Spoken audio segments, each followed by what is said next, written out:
Hello, everybody, and Mergs, thank you for the gift sub. You are wonderful, and we are live. Whoops.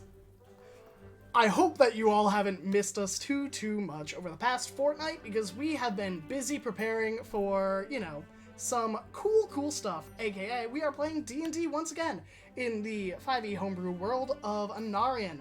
I am your host, Graham, or Graham Crackers, whichever you prefer to call me by.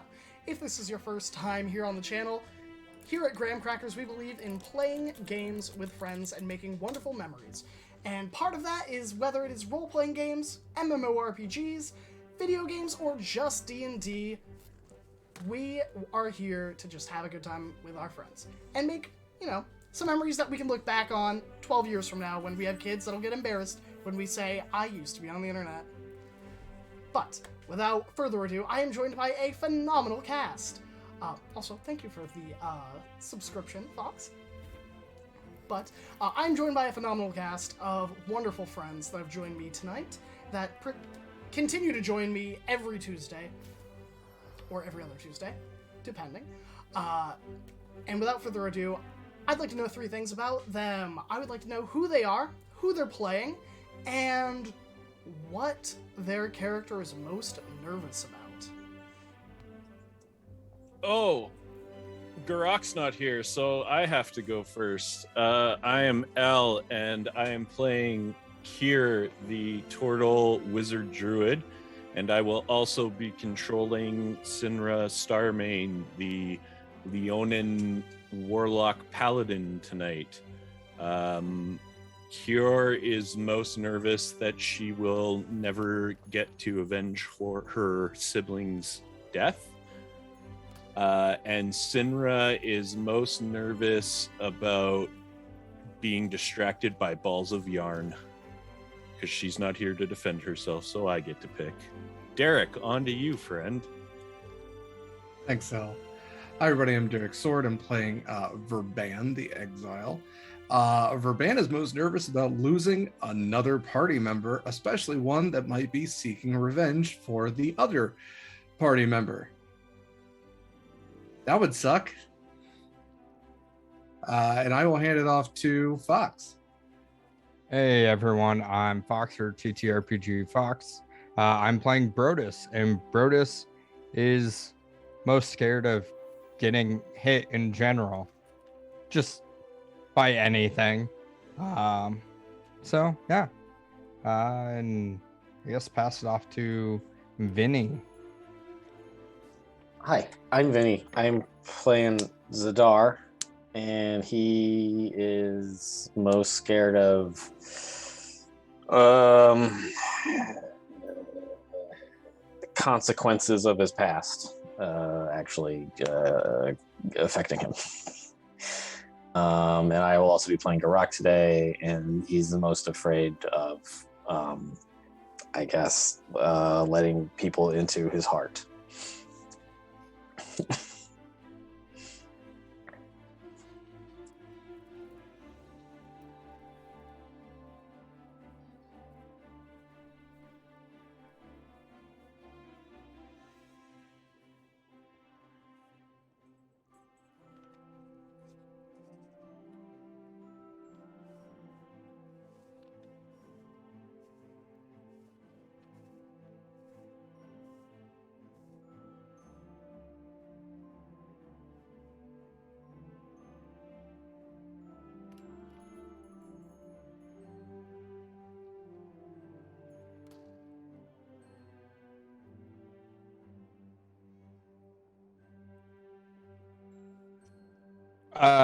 Yeah, I'm doing the recap so that I can actually hit something.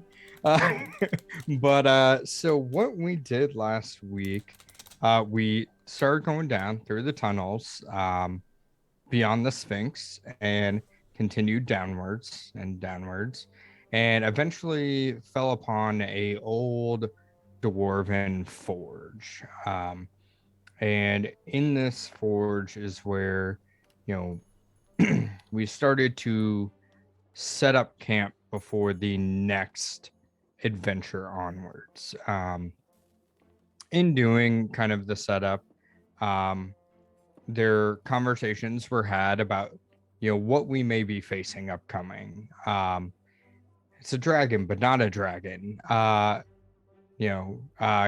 and Verban had a discussion about different things it could be, and could be a Dracolich, could be, various number of things.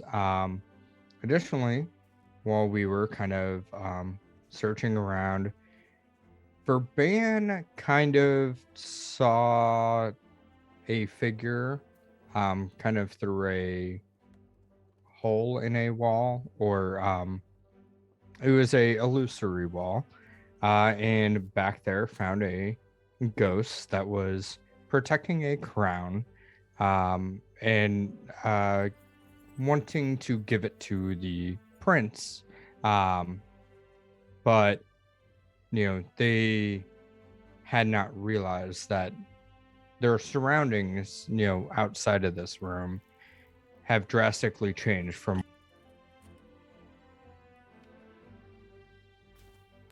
whoops, accidentally hit the but their surroundings drastically changed from once they had passed.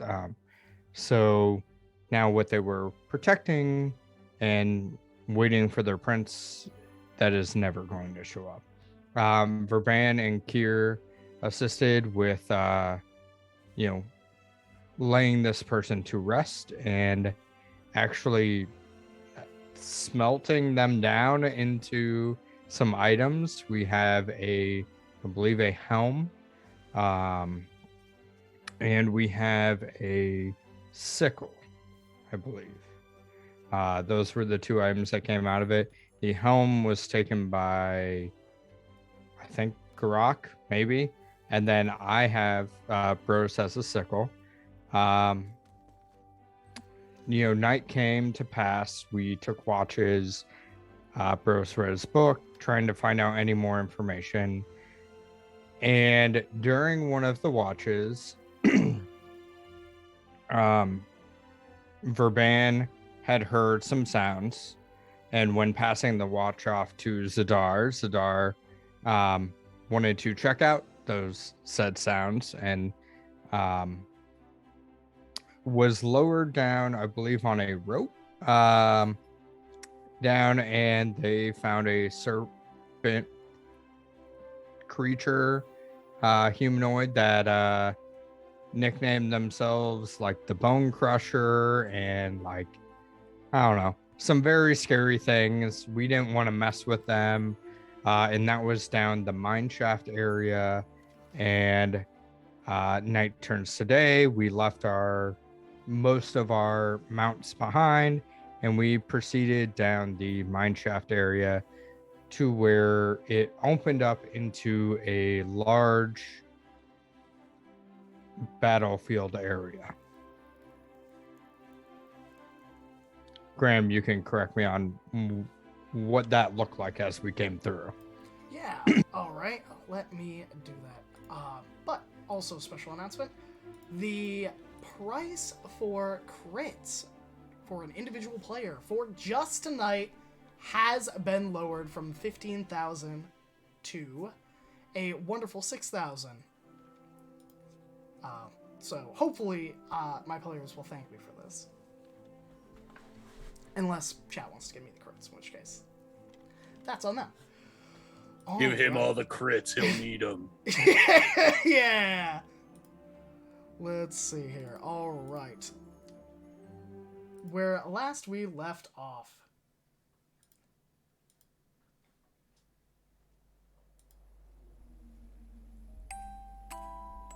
The party leaving the mines, setting out over a cascade of half-rotten railways and mine shafts, exited into a large cavern that was built and chiseled out of the mountain itself. The tiles grown over with fungus and mold, the worn columns of dwarven architecture kind of damaged and moldered by the years of neglect. Outside of the cavern itself was this field. of snow.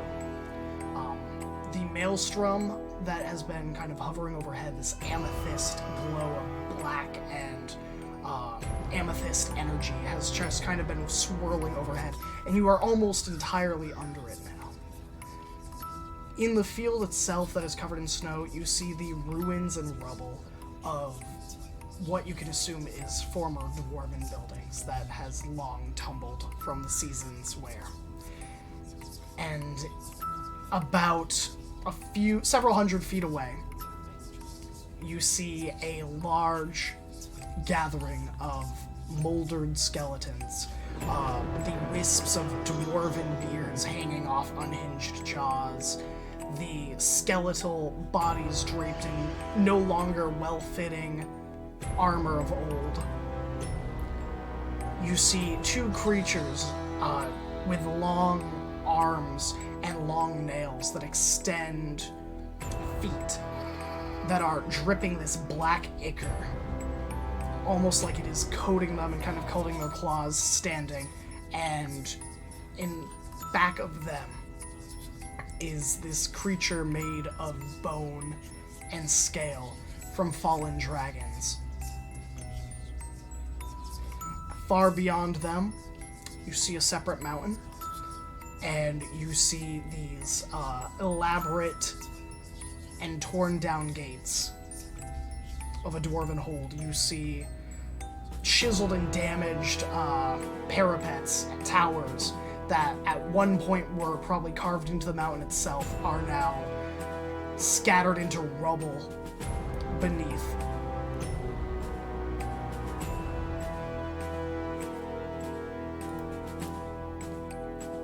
And that is where we're going to pick up. I'm going to turn down the volume a little bit. It's a little bit too intense for me. I got scared. It's like, woo! So. Okay, so we have not been noticed. Correct. They have not made any indication that they noticed you. I won't say you aren't noticed. I'm just saying they don't seem to have targeted you or made any indication that they do detect your presence. Sure. As you are kind of unmolested in this antechamber. Antechamber. Okay, so there's no like wind in here, right? Like, No. Okay. Cool. Good to know. For the future. Before anything kicks off, I guess. I mean, we can see clearly that there's like, is there no way around any of this? Like, it doesn't seem like we could sneak past this. I mean, I'm not going to say you can't sneak past it. I am just saying it will be pretty difficult to do. Right. You kind of only have the vision of what is directly in front of the antechamber. You can't really see far to the left or far to the right if you were to skirt around it and what may be there. Yeah. Yeah, so Zed's like, I could totally just sneak past this, but then there's all these other jackasses, all these dwarves wearing all this armor and shit. So, Zed will be fiddling with something in his pack. He'll pull out a little vial that has like this opalescent liquid in it, and he's about to pop the cork and drink it when Garak approaches him, I guess, and asks him. He approaches him and Verban and asks them both if they could please join him in starlight for just a moment. I would like to make preparations for the battle. And assuming they all gather up, I don't know if Verban has anything to say about that. I know the other two aren't. Okay. He's good. Cool. So Garak will gather the three of you up, and he'll start like chanting something in a language that doesn't exist, really. It's not something that can be understood or is really meant to be understood. As he pulls out like three little pendants that are roughly, they're clearly made out of some sort of bone, and they're roughly like shield shaped. And he holds the he goes one at a time. He goes to each person and holds the pendant up like so that it dangles in front of their chest. And then as soon as it like stops kind of shaking a little bit, he just like pokes it with a claw so that he doesn't touch the person directly, but he's like pressing the pendant up against their chest. And as it happens, like as each person it happens to, it feels like, you ever go to like pop a zit and it's like it wasn't ripe yet, and so you wind up having to push like really hard, and you just feel like this pressure just building up as you're like also pinching the sides and just really hurting yourself really bad. Or I guess a blackhead would work for this too. And then finally, like blessedly, it just like bursts out. And in the analogy, it's really gross, but in real life, or not real life, in this game that I'm describing, you feel that in your chest until it finally builds up to the point where it bursts out, and you see the pendant just kind of glow a little bit, and you feel as though death will have a harder time getting to you because you've had death ward cast upon you. So that's a death ward for Zed, for Ban, and Sinra.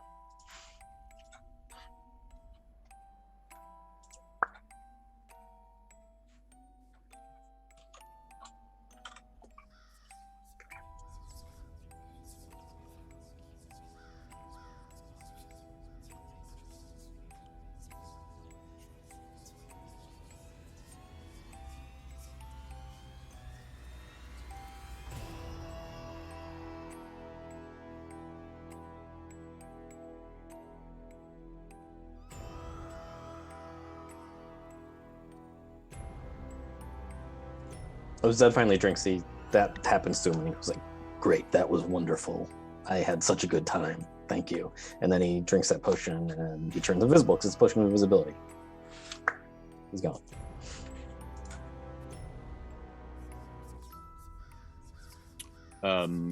Kier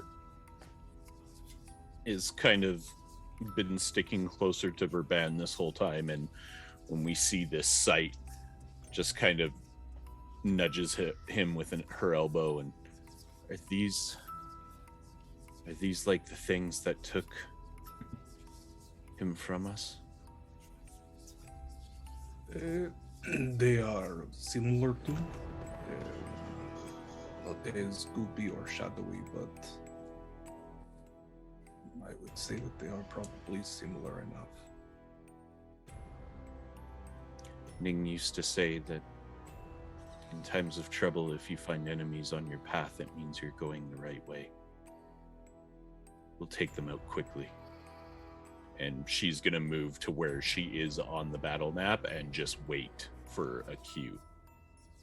Sinra will step forward and draw her scimitar. And she is also going to...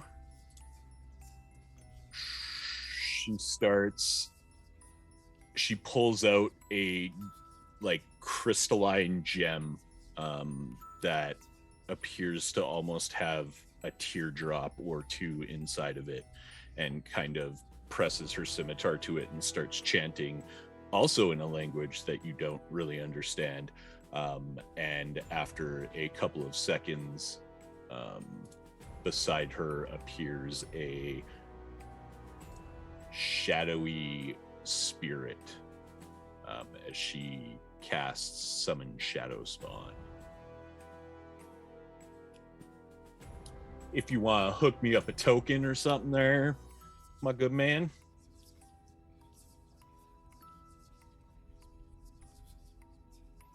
I don't mind at all. Let me find a token for you. Any so other... Zed just turned invisible? Zadar just turned invisible, yeah. Okay. I think as he's like drinking that, Verban will get him like real quick. Oh no, wait 1 sec.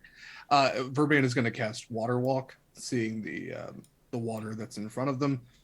Might be traversable, might not be. But he's going to cast, how many do they have in their party? There's 1, 2, 3, 4, 5, 6, 7, 8, 9, 10, 11, 12. Okay, so I'm going to leave out 2 dwarves, but get everybody else with Water Walk. And okay. You won't know which 2 dwarves they are. No. We'll say you can pick whichever dwarves grant, but yeah, everybody else can walk freely. Sounds good. Here, let me...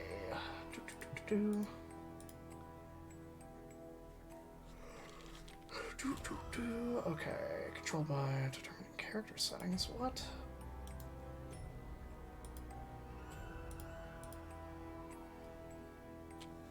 So we'll say that for the sake of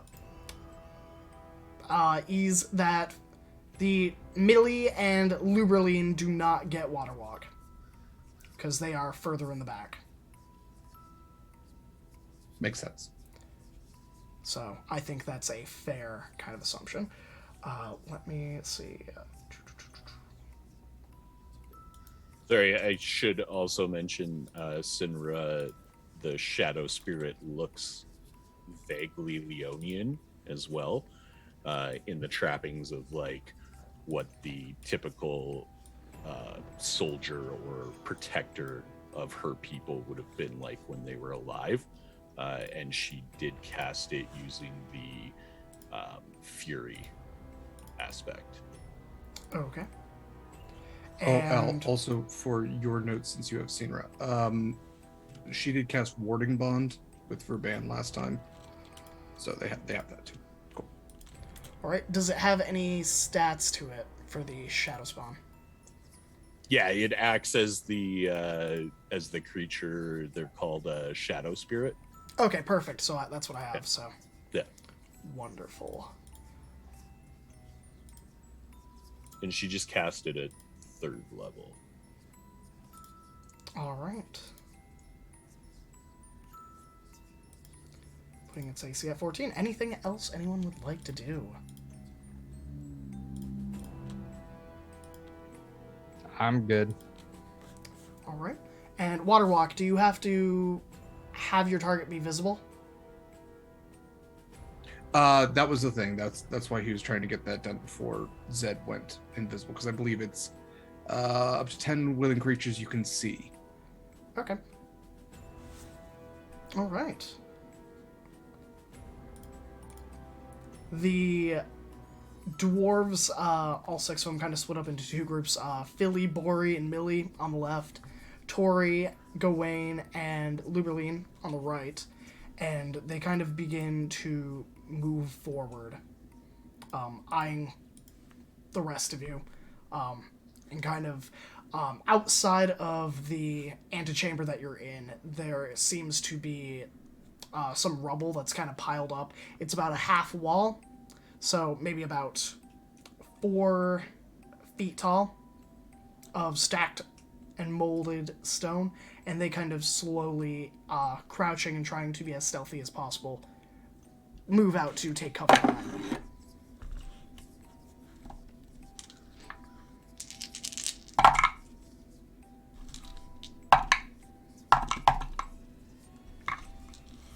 All right.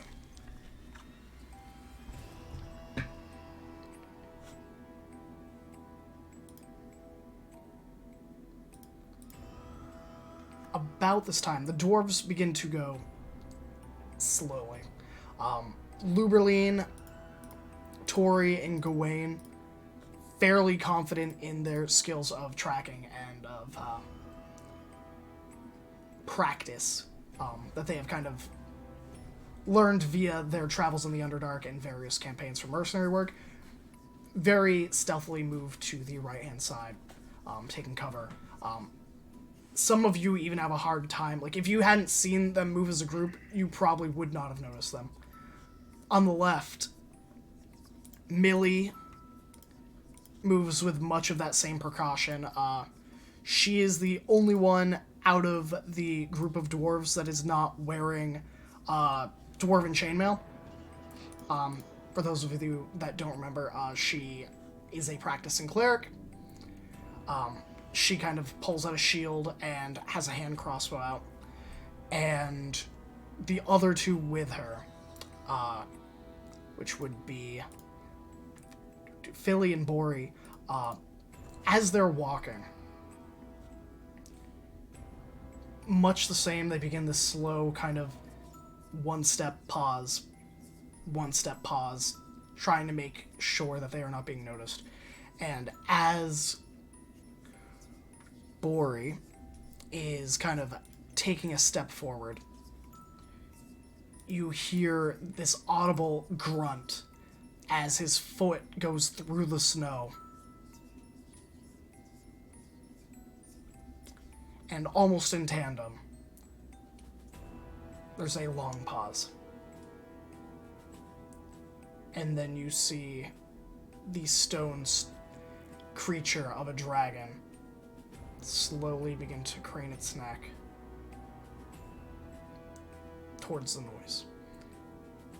And almost as soon as it does that, 4, 5, 6 more bodies begin to rise from the snow, the ice, and precipitation kind of dripping off their bodies as they kind of sit upright and then begin to crawl out of the snow itself. I would like you all to roll initiative. But we're smart and we already rolled initiative. So, without further ado, top of the round is Zadar. Great. Zadar's invisible. He is going to leap over the wall here, this like low wall, and then run down to where it looks like there's like maybe water or ice. Can't really tell. And he's going to like just kind of test it. I don't know. He's going to like put his weight on it slowly and see if it like breaks under him or if it seems like it can support his weight. Sure. Give me a perception check. Sure. I would be happy to do that. I got a 20. 20. Closer to shore, where you're standing right now and kind of testing out, looks like it can support your weight. You would know that when it comes to ice, the further out you get is usually the last to freeze. Closer to the shore is going to freeze a lot sooner. Okay. So he is going to, what do you use, 25 feet? So he's gonna try and skirt close to the shore and spot, like I can see on the map that there's like a little like island type business kind of in the middle of the river there. That's so like some ruin, like a ruined building that kind of juts out over the river. So he's gonna run along the shore kind of. Would know that he has water walk cast on him. Oh, he does know that, doesn't he? Yeah. He forgets for a second. He runs along the shore, and I mean, but water walk, would it affect your dexterity on ice? Or liquid water? I don't think it would affect your dexterity. It would just keep you from like falling through the ice. You would just. That's fair. Yeah. so breaking, you just keep running. So you got 15 more feet. So you got 14 movement. So he runs along 15 more feet, and then he uses an action to dash. Okay. Oop. And fucking gets here. Then he like gets into the building that's kind of on the other side of the river, and ducks behind the low wall and uses a bonus action to hide. All right. Because even though he's invisible, you still gotta hide. With advantage. Stealth. It's a 27. 27? I don't think anything is a passive perception of 27 in this entire field of battle. Okay, I thought you were about to say the entire game. It's That like might be true. Verban might. Maybe. Let's see. But that's it. Bonus action, and movement. All done. So Zed's just kind of scoping out the forces over here. Yeah. So, from your best estimate, there seem to be about 12 or so of the skeletons that seem to be rising. Far off to the far left and right, now that you are more into the open valley between the mountains, there are some other structures to the far left, to the far right, that are in much similar disrepair. But you do see undead rising far, far off. I would say probably like 600, 700 feet. Okay. They're kind of... The snow seems to kind of get deeper the further out you get to the wings. So it looks like they are having more trouble, whereas these ones were able to kind of sit up. Okay. All right. Good to know. He can't convey that audibly to anybody, but he's happy to know it. Yeah. Bring us to Kier. So seeing these skeletons rise up out of the snow and be clumped together ever so nicely, and because she's a wizard, she reaches over the back of her shell and plucks one of the flowers that's like this deep orange, and then shoves her clawed hand into her bag and pulls out this powder, and she opens her palm and sprinkles the powder on this flower, which then catches fire, and then quickly clasps her hands together, and when she releases them, there's just this glowing orange orb left that she then blows out of her hand, and it streaks. It's going to go right there. I checked while we were setting up, and I can hit all 6 with my fireball. Oh, okay. That's a dexterity saving throw for each Yeah. one. And the Yeah. save? The save is 15. 15, okay. And I am casting it at 4th level.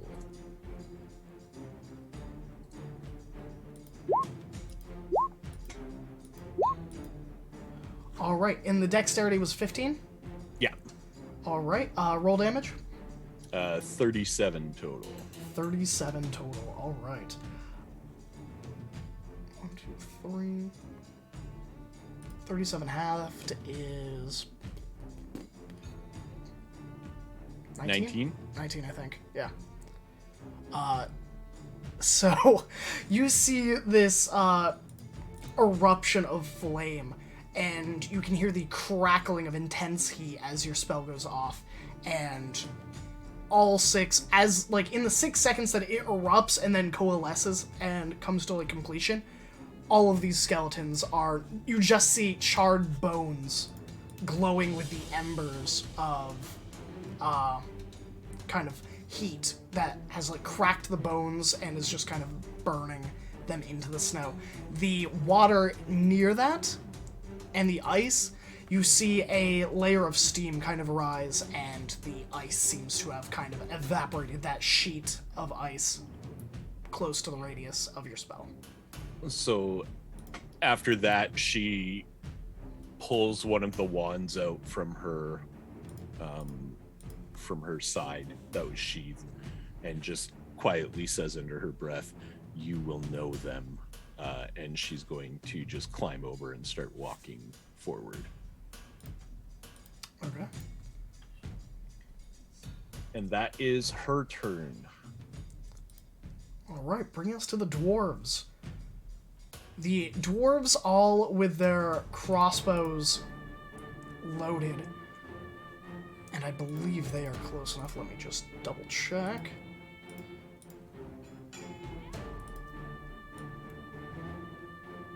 Okay, they are just shy. All right.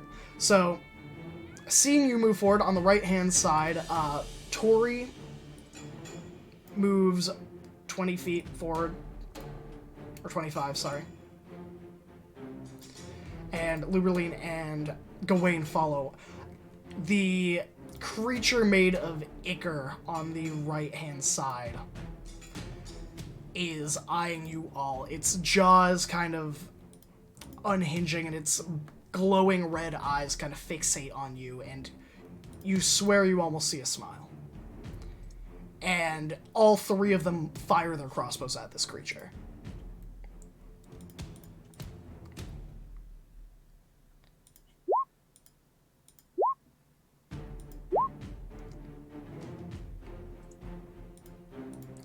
A nat 20, a 15, and 18. So the first crossbow, the one fired from Tori, doesn't connect. It kind of collides with this dense part of ichor and just kind of gets sucked in, and then kind of falls loose. The other 2 crossbows strike this creature in its chest, dealing 6, 12, 23 damage. But it doesn't seem to have as much kind of kick to it as it would had this been a human or a mortal or anything lesser. It looks like this thing kind of shrugs off most of what they have done, and you hear them curse in Dwarvish as they begin to just, look at each other and then drop their crossbows and kind of pull out their shields and axes. The ones on the right. Luberline is going to raise up her symbol of... Sorry, not Luberline. Millie is going to raise her amulet, and it glows with like this bright sheen, and she is going to cast Bless on Brodus, Bori, and Philly. Just And the dwarves, eh? just the people close to her. And she is going to move up 10 feet. She's going to kind of just take cover behind this rubble that's in the way near Bori, whereas Bori and Philly, much like their companions, begin to march up, and they fire 2 crossbows at the other large creature. But I believe they miss? Yeah. Oh, nope, one hits. One of the crossbows does connect. This creature just kind of slugs it off. It is not very perturbed. And then, almost in response, the skeletons begin to move. Three of them are going to fire their short bows. And let me just see who they're aiming at.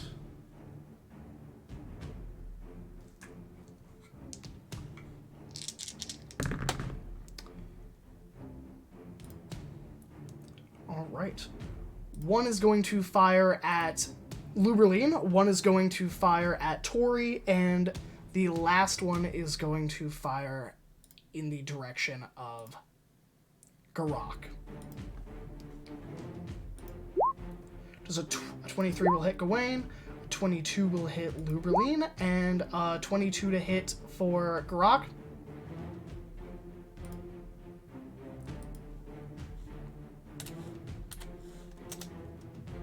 Yeah, it hits Garak, for sure. Garak, you take 7 piercing damage.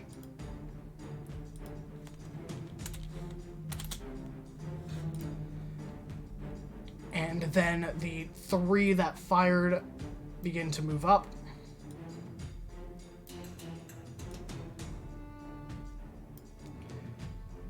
The 4 that kind of have parked backwards begin to march as well. And these last 2, once they have kind of marched up, they are going to fire 2 short bows. One at Gawain and one at Millie. One at Millie has disadvantage to the hit because she's taking cover. It does not miss. The one headed for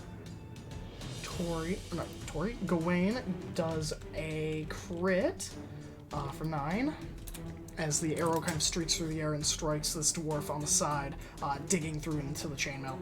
The last 2 are going to take the dash action as they begin to lumber, the clacking of bone on ancient metals. They kind of lurch and kind of begin to hobble your way, short swords drawn.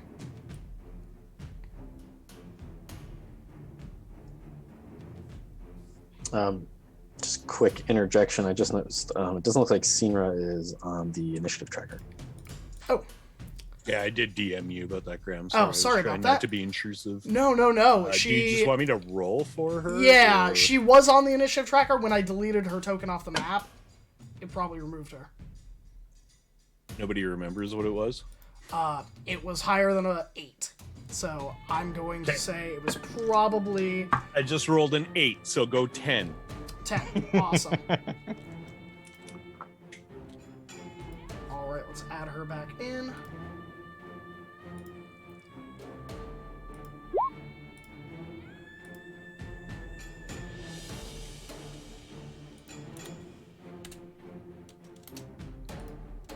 And then let's reorder this. All right, there we go.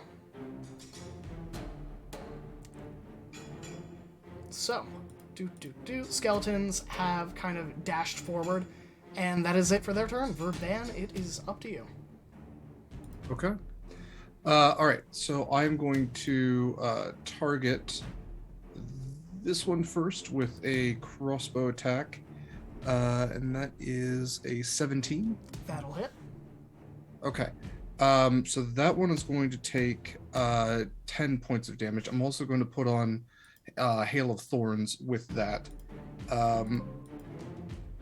Thank you, Echo Device. Okay, so... well, I guess, okay. Those two skeletons, this one and the one within 5 feet of it, both need to make a dexterity saving throw. All right. Give me 1 second. There we go. Dexterity save. Yes. And the DC? 15.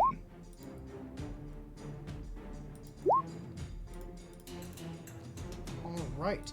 That is a 5 and a 6. Okay. So an extra 3 points of damage to both of them.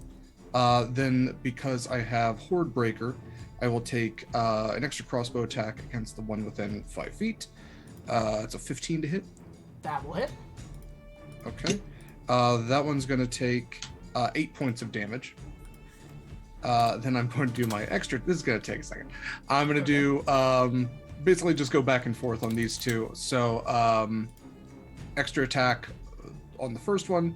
That is a 24 to hit. That'll hit. And that's going to be 6 points of damage. And then again, Horde Breaker for that's a nat 20. That'll hit. Yeah, I figured it would.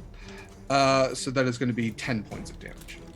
Both of these crumble as your crossbow just pierces through them. So Verban's kind of like, he's got 3/4 covered behind a wall. He's put like a cloak over him that the snow is covering. He's just full sniper on this one. He was really hoping that someone would be a spotter, but that's okay. You know, he's like licking one of his little toe beans and sticking it up to the air, watching the flags as they move. But yeah, just picking these boys off. I think that's all he's got. Okay. The two creatures with the long limbs begin to move towards you all. The first one that was being shot at by the dwarves dashes and closes the distance impossibly fast. The second one, just like the same, begins this charge, catching up with the two lead zombies that had been kind of advancing as it drags its claws through the snow and through the earth, and just like a tiller is just pulling stuff behind it as it rushes you. And that is it for them this turn. Hey, Graham, just Yes. as a quick question. With them charging across, did it look as if, like, they ran across the ice or broke the ice, per se? Because I assume we would all see that if they crashed through the ice. They did not crash through the ice. Okay. These things also covered the distance very quickly. Yep. It is entirely possible that the ice is thick enough that you could traverse. Okay. Seeing these things kind of move.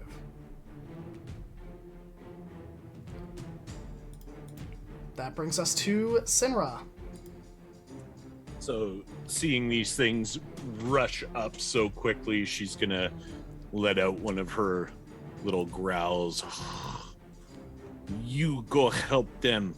And she's gonna rush the opposite way. So she's gonna run over to this one, and is going to attack it with her scimitar that she pulled out. All right. Two-handed. And I think she gets 2 attacks. Yep.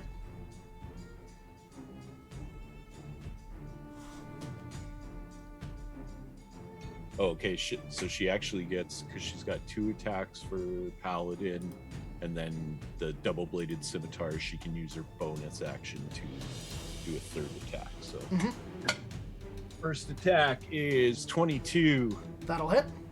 Second attack is much higher. That'll hit. Third attack is even higher. I rolled 15, 17, 19. All 3 hit, and I have to make a roll. So much like what happened to our poor friend Ning, as soon as she gets within 15 feet of this creature, it takes a swipe at her. Yeah. Yeah, I forgot about that already. Yep. Does a 19 hit? I don't believe it does. Or not a 19, it's a 16 19 hit. just... Oh, it's a 16? Oh, Yeah. no, her AC is 19. Yep. So, nothing happens. Okay. First attack is gonna do...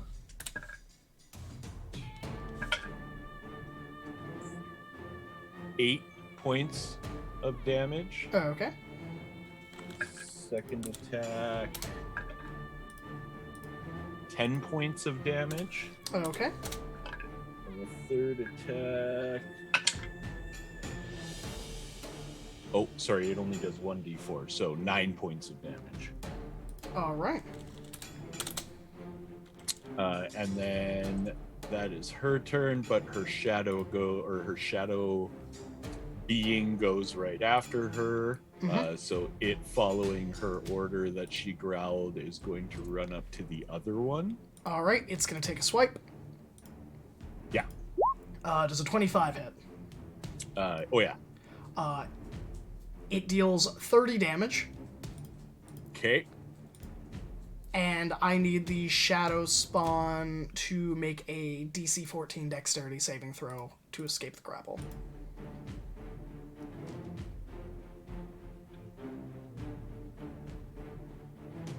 Oh, sorry, no. It doesn't get to make a save until its turn, I believe. It is automatically grappled when it hits. Okay. So it can still take its 2 attacks. Correct. Oh, actually, as it runs up... Oh, no, never mind, because that would hit friends, too. That's not good. We're not going to do that.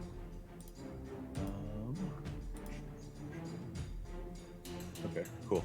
It's going to go with its Chilling Rend.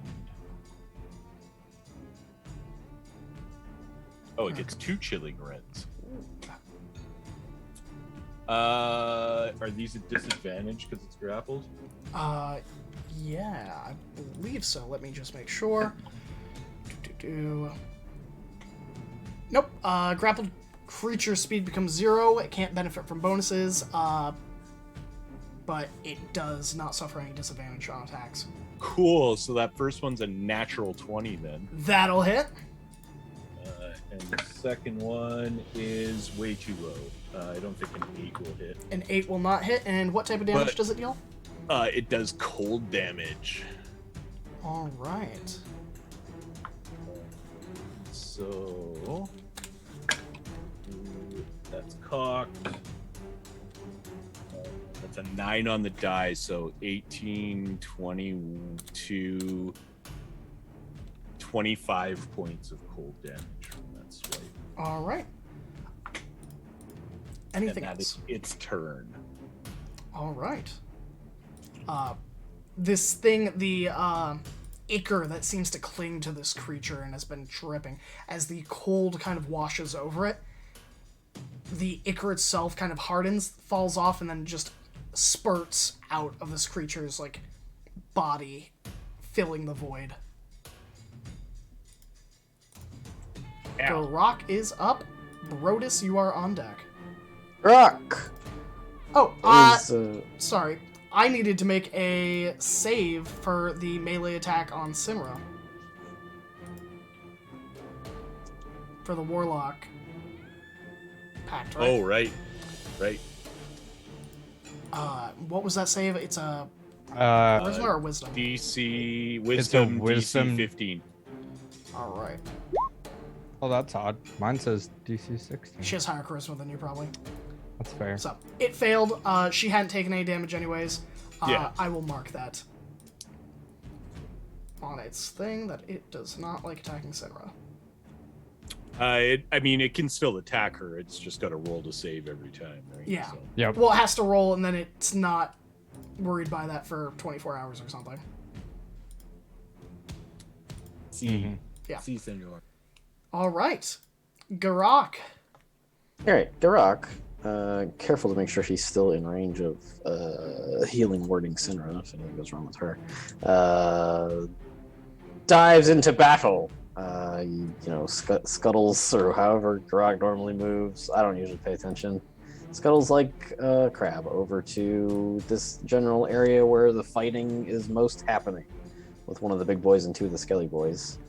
And he says a quick prayer to his god, and negative energy bursts out from him and begins washing over a 15-foot radius around him as he casts the Spirit Guardian spell, which will deal.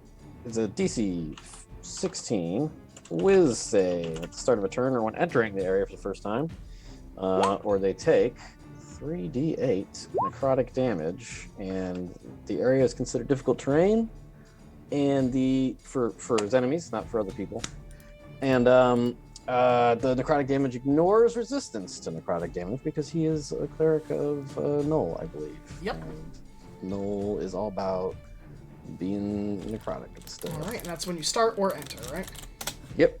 Perfect. Or enter. Yep. I typed it all out. Any bonus actions? No. Clerics are low on bonus action. I don't think he has spiritual weapon prepared because he's got better stuff to do with his time and spell slot. But I should mark off that spell slot. One. That's it for Garak's turn, and I gotta step out for just a minute. I'll be right back. Don't stop the combat. No worries. Brodus, you are up. Yep. Okay, so Now's your moment. I am behind said wall, or kind of, I guess, maybe. Looks like I am. I'm looking on a small screen. So Yeah, I would say that you're behind a small wall. okay. Or small, So- if you will. Yeah. So I am going to do Eldritch Blast against the big guy here. But with my 3 beams. So, I'm going to use an inspiration for that one because Are you foxing it already? that was a 2. Oof. I mean, You know, fox up your rolls, please. Okay. okay. Yeah, you need to de-sword your rolls, not fox them. Yeah. Yeah, seriously. I'm just rolling for fun over here. I've rolled 3 20s in a row. Come on. So 14 for the first one. Will miss. Shit. Second one. 17. That'll hit. plus- Oh well. Plus I have bless. So, but sure. Well, that's true. Did you want to roll the bless on the first Eldritch Blast? No. Okay. But I guess I'll use on the third. Okay. I guess I'm using an inspiration.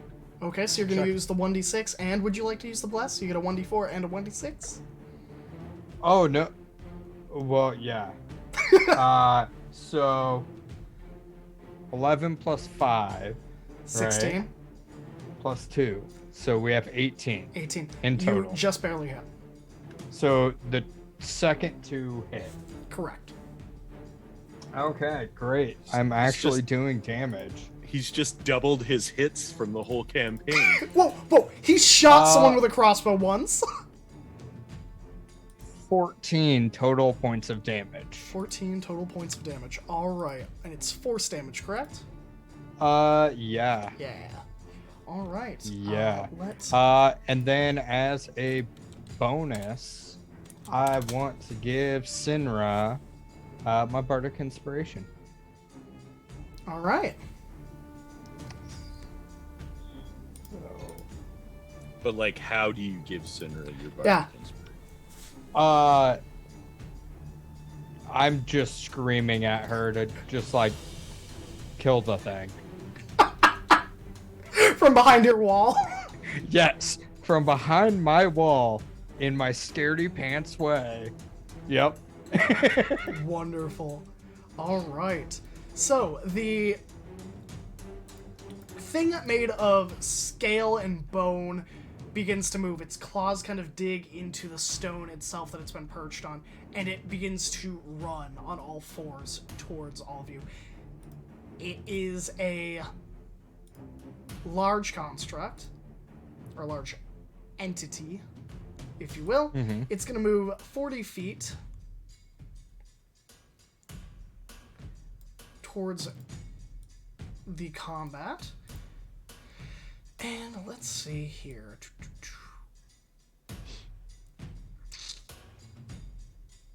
I think that it is going to use the dash action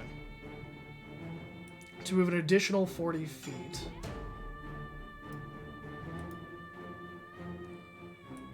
Putting it right here. And that is going to be its turn. Is just getting over the water, and as this creature is going over the water, you hear the ice begin to crack and break. This thing is monumentally heavier than anything else on this battlefield. And that is its turn, bringing us to the top of the round for Zadar. Zadar. Before you do anything, actually, so it doesn't see you. I'm gonna roll something because this is thing. Highs or lows? Lows. Lows. Okay. It is low. Okay. Continue your turn. Great. So I don't feel like I have been seen, huh? Yeah. You don't feel like you have been seen up until now. Great. He's gonna slink over to the side, like the edge of this building that he's in. This like ruined little building that he's in. How is the wall like low enough, like crumbled enough that he can shoot over it? Yeah, I would say it's about 4 to 5 feet high. Great. And does he have advantage on his attack from being Invisible? Yeah. Not being made aware of him existing? Yeah. Okay. Yep. Cool. So. Yep. And it is a invisibility spell, not a greater invisibility. Right, so it will go away as soon as he does this. He removes the invisibility as he fires his hand crossbow at this dude. Does hand crossbows do? Please hold. Are they 1d6 or 1d4? Oh, they're 1d6. I've been doing it wrong. Hand crossbow's 1d6. Yeah, I've been doing it wrong for a long time. All right, big 1 average damage increase on this shit. All right, and he is going to critically sneak attack. I'm going to use one of my 3 crits on the dragon bones. Okay. So I'm just gonna. So hero bow, whatever. I'm gonna do that, and then oh shit, I forgot to add more. I'm gonna click it again, and then I'm gonna click sneak again. There we go. So let's just add all these things up. I do 6 plus 11 plus 7 plus, or not, plus 23 minus 5 because I don't add my dex modifier twice. Boop. 42 answer to everything damage. Describe, my not magic crossbow. Describe your crit, if you will. I don't know, like how's this thing put together? Like is it like a one like big coherent skeleton, or is it like an amalgamation of dragon bones? That so it looks like someone has created a replica of dragon taking bones from many different corpses. It is not one size meets all. This looks like, they took a leg from a gold dragon, they took a tail from a bronze, a green dragon's kind of ribs, and then smacked it together and tried to kind of do it. As you strike, you actually see that the jaw is actually wired together. You see that there is like a tether that is tying the bottom jaw and the top jaw to allow it to open and close. Okay.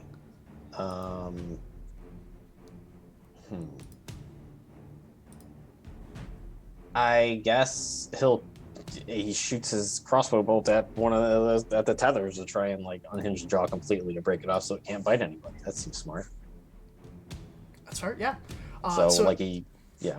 You go. No, after you. I don't know, he's just gonna aim for that. He aims his crossbow very carefully and he sees a little string there and he goes, because he's invisible, he's got a lot of time to line it up. You just hold on, wait a sec. Okay. And then he shoots it. All right, yeah, and it like cuts one of the wires, so like you see part of the jaw begin to like unhinge a bit. One side is still there, the other one is kind of lopsided now. Great. And then he is going to, how much movement was that? 10 whole feet, huh? He's gonna... So is this building, the way this map looks, is this building like elevated above the water at all? Yeah, it's like 5 feet off the water. Great. So he's gonna just kind of jump down. And that's gonna be 20. He's gonna like jump down onto the ice and hope that it doesn't break. So he jumps down to here for the rest of his movement. Well, not the rest, he's got more. But when he jumps onto the ice, what happens? Is still roll me a dex save. Sure. Dex save. I rolled it in roll 20. It's a 23. 23. You're able to land, kind of keep your footing, and move where you need to. I rolled it indeed to be out. Sorry, you would have seen it if it was roll 20. But anyway, cool. He feels very lucky finally for once. It's been a long time since he actually felt lucky instead of unlucky. And he runs over to the other side of this.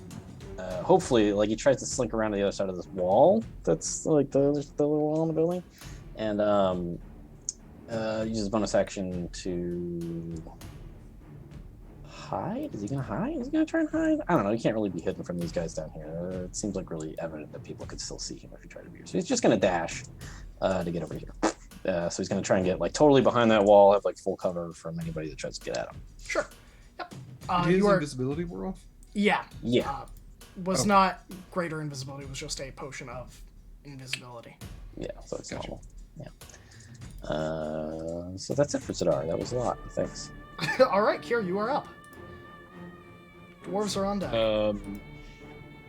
Kier is going to reach back and down this time and pluck this like light blue flower from her back, and she kind of jabs the wand into it and it kind of evaporates in a puff of smoke. Sorry, I should have asked first, how high is this area that we're in? How high? Yeah. Like, how... Like... elevation-wise, or... Yeah. Like, where's the ceiling? Oh, where is the ceiling that you are in? Is there a ceiling? You have nothing above you right now. Nothing above me.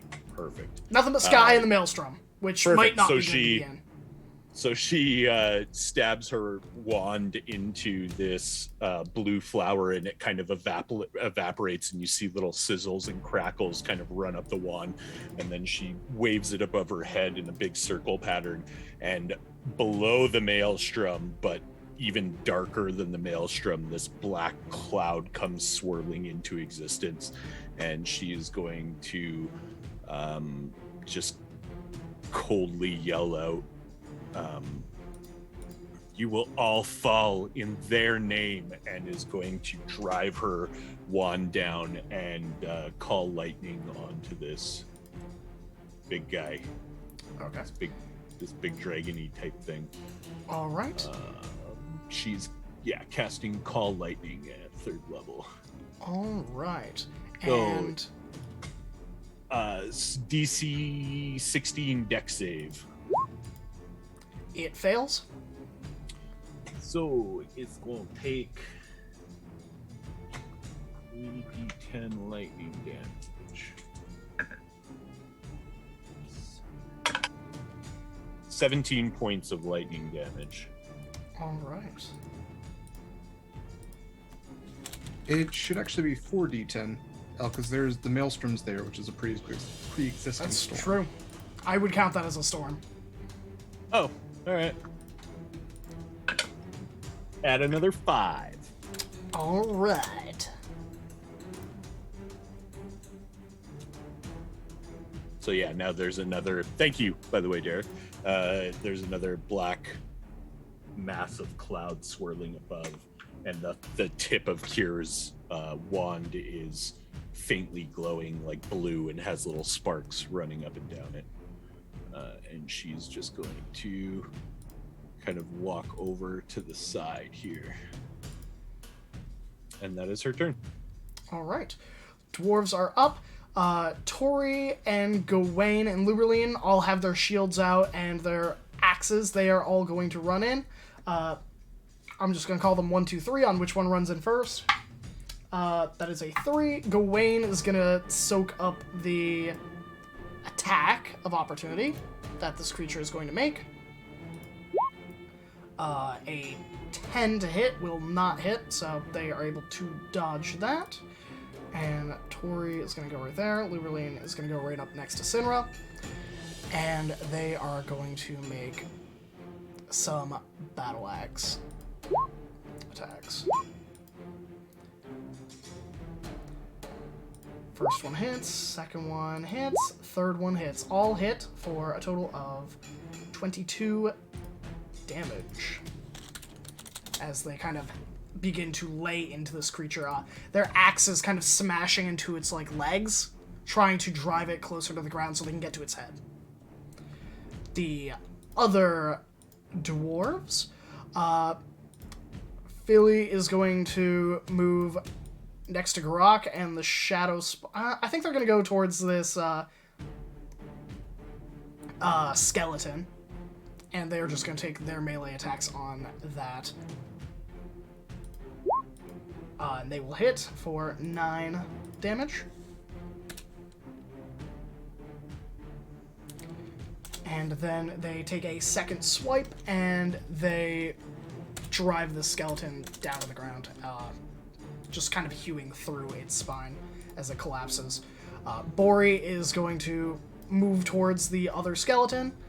At 15 feet, they are going to take the attack of opportunity, because they don't know what these things can do.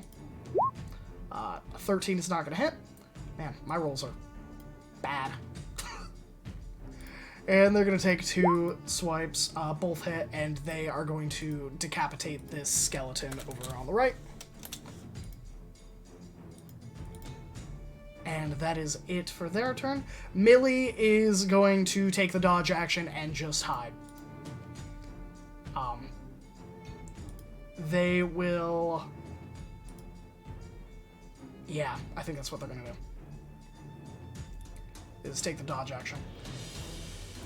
The skeletons are up. The 3 that are armed with short bows are going to fire them at... They're going to fire 1 at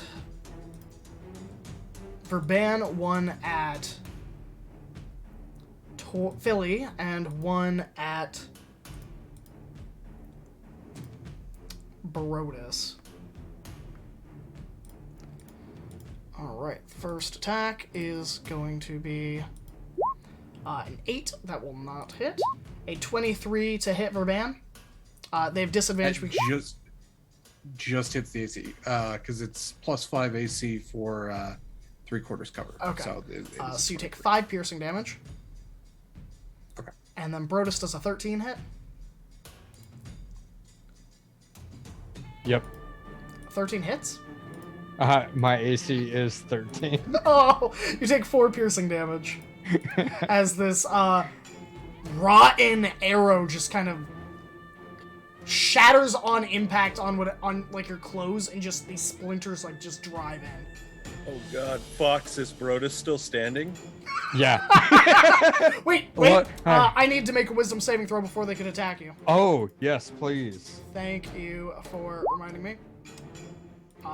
I don't think whatever they rolled is going to cut it. An 8, 16. No. Yeah. No? So never mind. It's going to fire at somebody else. Great. It is going to roll a 18 plus 4, a 22 to hit. A 4. Who is number 4? That is Bori, and that will hit, so they are going to deal that damage to them instead. So Yeah, I don't need a high AC if they just have to hit everyone else. exactly. Just not me, bro. And that is it for the skeletons. That brings us to the one, the only Verban. The creatures with the big claws are on deck. Okay. I am going to. So Verban kind of reaches to his quiver and grabs a crossbow bolt, and he just gives a little bit of squeeze, and these vines kind of wrap around it, and he is going to target the bigger skeleton boy on the left with an ensnaring strike. That is going to be. Actually, I'm going to do a reroll because I would like to use my sharpshooter and do a -5 to my roll for an extra 10 damage. Okay. So what is that? That's 15 minus 5 plus 9. So it's a 19 to hit. All right. And who are you targeting? The dragon? No, the larger skeleton that Garak is next to. Okay. Yeah. So that is going to be, let's see, 18 points of damage, and then I think it's a strength saving throw for the vines that kind of wrap around it. So he is attempting to be restrained with an ensnaring strike. All right. That was 18 So damage. it's a DC 18 damage and DC 15 strength saving throw. All right. Let's get that strength. And he does it. saving. He's large, so he would have advantage. Well, that's good because that's an 18. 18. Okay, so not restrained then. And then for, let's see, I will cast Hunter's Mark on the skeleton dragon Okay. and just do my second crossbow attack at them. Okay. And I will do another one of the sharpshooter things, so -5, which it's a nat 20, so that's fine. So it's what, a 24 to hit, That'll hit. and that is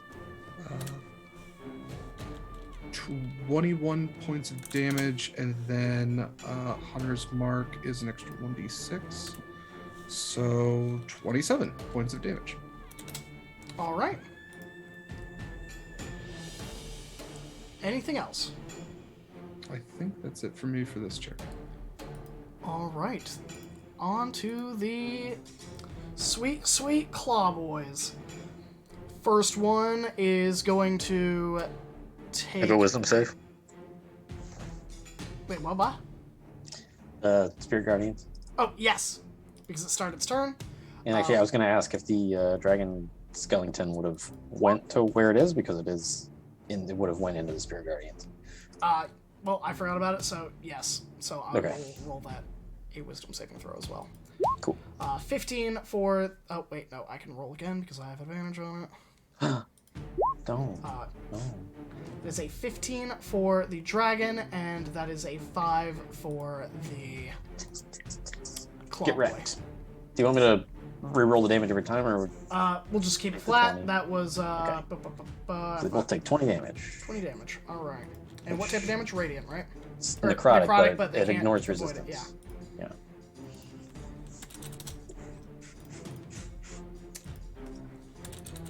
All right.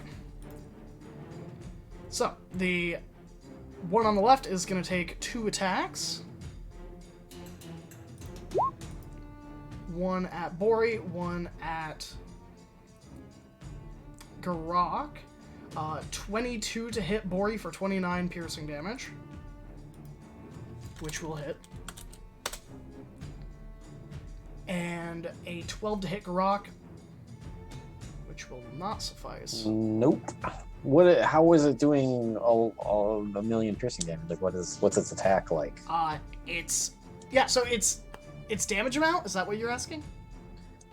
Yeah, I mean, like, it did like a shitload of piercing damage. I'm just asking, like, yeah, flavor-wise, describe, like. Yeah, I'm sure. curious. You know. So this thing reaches back, that hand that had been kind of tilling the ground, and plunges it forward. And it's like 5 swords are the equivalent of its nails itself. And it just pierces this dwarf in like its shoulder, its arms, his thighs, and just curls around. And I'm gonna make his save. And he is grappled as this thing, as the nails kind of pierce through his body, tighten, like you're tightening your grip, and just pulls him close. Ew. I hate to be that guy, but didn't it already have the shadow grappled from the attack of opportunity? No. Didn't the shadow save? Or, Nope. No, it's auto grappled, right? Yeah. Which means it has to make the attack. So you're right. Thank you for calling me out on that. The first attack is going to kill the shadow spawn. Okay, I think its AC that's is... that's what it was there for. Yeah, its AC AC is like 15 or something Yeah. like that. Yeah. So first attack Rid of would that thing. kill that thing. And so I'm going to give them their Bori his HP back. There you go, Bori. You're safe for their turn. Because a 12 will not hit. But you know what I'm willing to do? Mergs, thank you for this crit that I'm about to use on this poor NPC. And I am going to roll the damage just with regular dice, because now I don't trust Roll20, which is rolling me garbage today. 10, 16, 21, 26, doubled is 54. Right? No, 52. I was listening. Sure. Yeah. 26 doubled, Yes, that sounds right. 52. 52. which is not enough to kill this person, but Bori is now grappled and not having a great time as they are screaming in Dwarvish and blood is sputtering out of his lips, frothing his beard, and he's been lifted off the ground. His legs are flailing in the air as blood is just gushing out of this dwarf. The one on the other side is going to make its 2 attacks. It does not have anyone grappled at the moment. It is going to... Is it at the start of its turn that it rolls a save? If it wants to make an attack?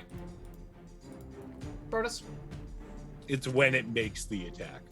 When it makes the attack. Yep. Yeah. Okay, so it is going to attempt to make an attack on Sinra. Will a... +2, will an 18 save? Yeah. Okay. Wonderful, wonderful, wonderful. Boop and boop. If it posted both. A 19, a nat 1 to not hit, and then a 19 to hit. The 19 will just barely hit. Alright, Sinra takes 18 piercing damage and is grappled.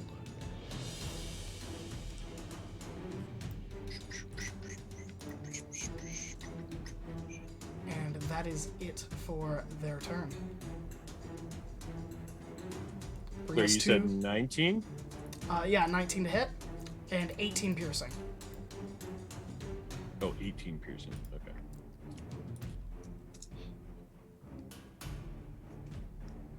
Cool.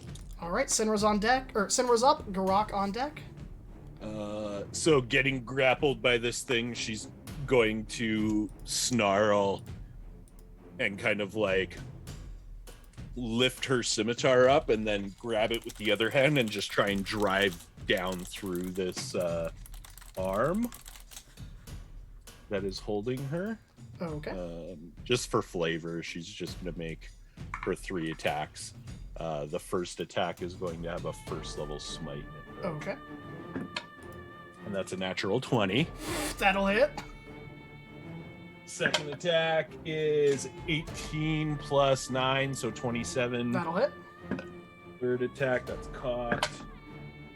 8 plus 9 is 17. That will just barely hit. Okay, so all 3 attack. The first one's a crit with a smite. Yep. Just a first level smite, though. Okay. Because I couldn't have called that I was going to.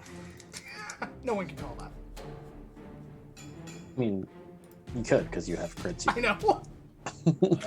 So it is going to be. So 8. Ooh, 8 on the first smite die. Okay, so No, so it's 60.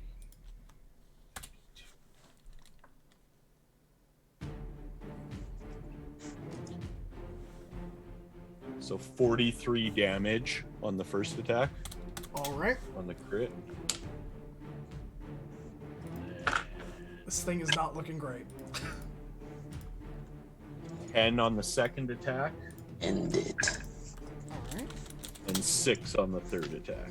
All right. It is still standing, but the arm that had been grappling her is still kind of dug in, but the one that was, like, attempting to lash out, the second hand, she has hewed it almost off. It is, like, limply hanging on by, like, strands of vigor. Yeah. Garok is up. Brodus on deck. Garak is going to hear some bad things happening to Sinra and go run in that direction. So I don't know if he leaves this dude's reach or if that the guy, the big skeleton, can. Only when someone moves into it. Oh, okay, all right, great. He's just gonna walk away because he doesn't give a shit about that dwarf. I don't see why he really would. Is that? I mean, that dwarf's like fucking. That dwarf's dead, right? Like super dead. They're still alive at this moment. Then they they'll won't, be. I can guarantee you this. They will not be alive in another 6 seconds without someone intervening. That's a problem for them to deal with. That's between them and their god. Anyway, Garak is going to use bonus action to, he would like to heal Sinra. He will do a second level. No, he'll do a second level healing word. Doesn't need to be super good. So it's going to be 2d4 plus 4. Roll 2d4 plus 4 because I have no real dice in front of me. That's going to be a whopping 7 health for Sinra. And then he's going to use his action to cast a cantrip because that is what you are allowed to do. You would cast the Chill Touch cantrip and fire out a ghostly skeletal hand to go slap this big grappling skeleton stabber man in the face. So that's going to be, what does it do? He's got a plus 8 to hit. Roll 1d20 plus 8 is a 15 hit. That will not suffice. Dang. I'm gonna. Can you use one of his crits? Yeah. I want to use his Burn a crit. Yeah, I'm gonna burn a crit. Okay. He's got 4 of them. I hope he doesn't get upset. I'm gonna burn a crit. Garak's been hoarding crits. I know, That's like, because I- Garak knows that the final fight is gonna be so much worse. Well, I'm gonna use one right now. Sorry, bud. Don't be mad. I'm gonna roll 68 necrotic damage. It can't be resisted now. All right. 35. Do you want to describe how you do this, Garak? Sure, Garak. I mean, he just kind of he makes the motion himself, like the slapping motion, and like this big skeletal hand just forms, and then he slaps the big skeleton and like knocks its block off, like its head just gets knocked off with this big long. You know those memes of the guy with the really long arm when it's like a trick, you know? It's like that. It's just him reaching out really far. Just even though I know that's not exactly what it would look like if Troke was playing it, but he's not here, so I can do whatever the hell I want. Fair. Sinra will kind of hiss and you didn't have to do that. I had it. I know, Starlight. I don't know. Yeah, This is freaky. Yeah, this is weird. I feel weird about this. And then he's gonna move back 5 feet. Because he can't see the cone that you were just drawing, Graham. Don't worry about it. That was just to get people to move. He doesn't know anything about that. Anyway, yeah, he just moves back 5 feet. So that the negative energy from Spirit Guardians will still affect some stuff. Anyway, done. All right, Brodus, you are up. All right, let me just measure. You're 25 right. feet of movement. There. Well, let's see. 25 feet puts me anywhere along this. Oh, no, wait, not there. So, like, from here to there, if I go here, is that 30? No, oh, I'm crap. pretty sure metagaming means you get hit with a meteor strike, though. So Great. All right, so I'm gonna go here, and because there's not already enough buffs and debuffs and all that going on, I'm gonna cast Bane on these two. Okay. That's a So, 1d4. well, you get to do the see. whole saving thing. Yeah. Charisma saving throw. A 4 from the Claw Boy. Okay. He and fails. A 16 from the big dragon. Shit. Because it is a 16. So at least Clawboy is all baned up and whatnot. And I'll just sit tight right there. Because, All right. sure. Which brings us to the dragon, which is going to take some damage from the Spirit Guardians. Right? It gets to make a save for half, I believe. Oh, okay. Dex? Wisdom. Oh, shoot. Okay. Wisdom. Because it is just negative energy. It diffuses the area. All right. Or something. And how much damage? 20. So if we're just keeping that, or you want me to reroll the 3d8? No, we'll just keep it. I'm not going to lose sleep over it. Okie doke. So this thing is going to move right here, open its mouth, and out of its mouth pours this 60-foot cone Of this green gas. Oh, okay. Farts. Woo! I am out of it. You are out of it, so I'm going to need Garok, Verban, and then 3 of the dwarves to make me a DC 15 Constitution saving throw. Oh.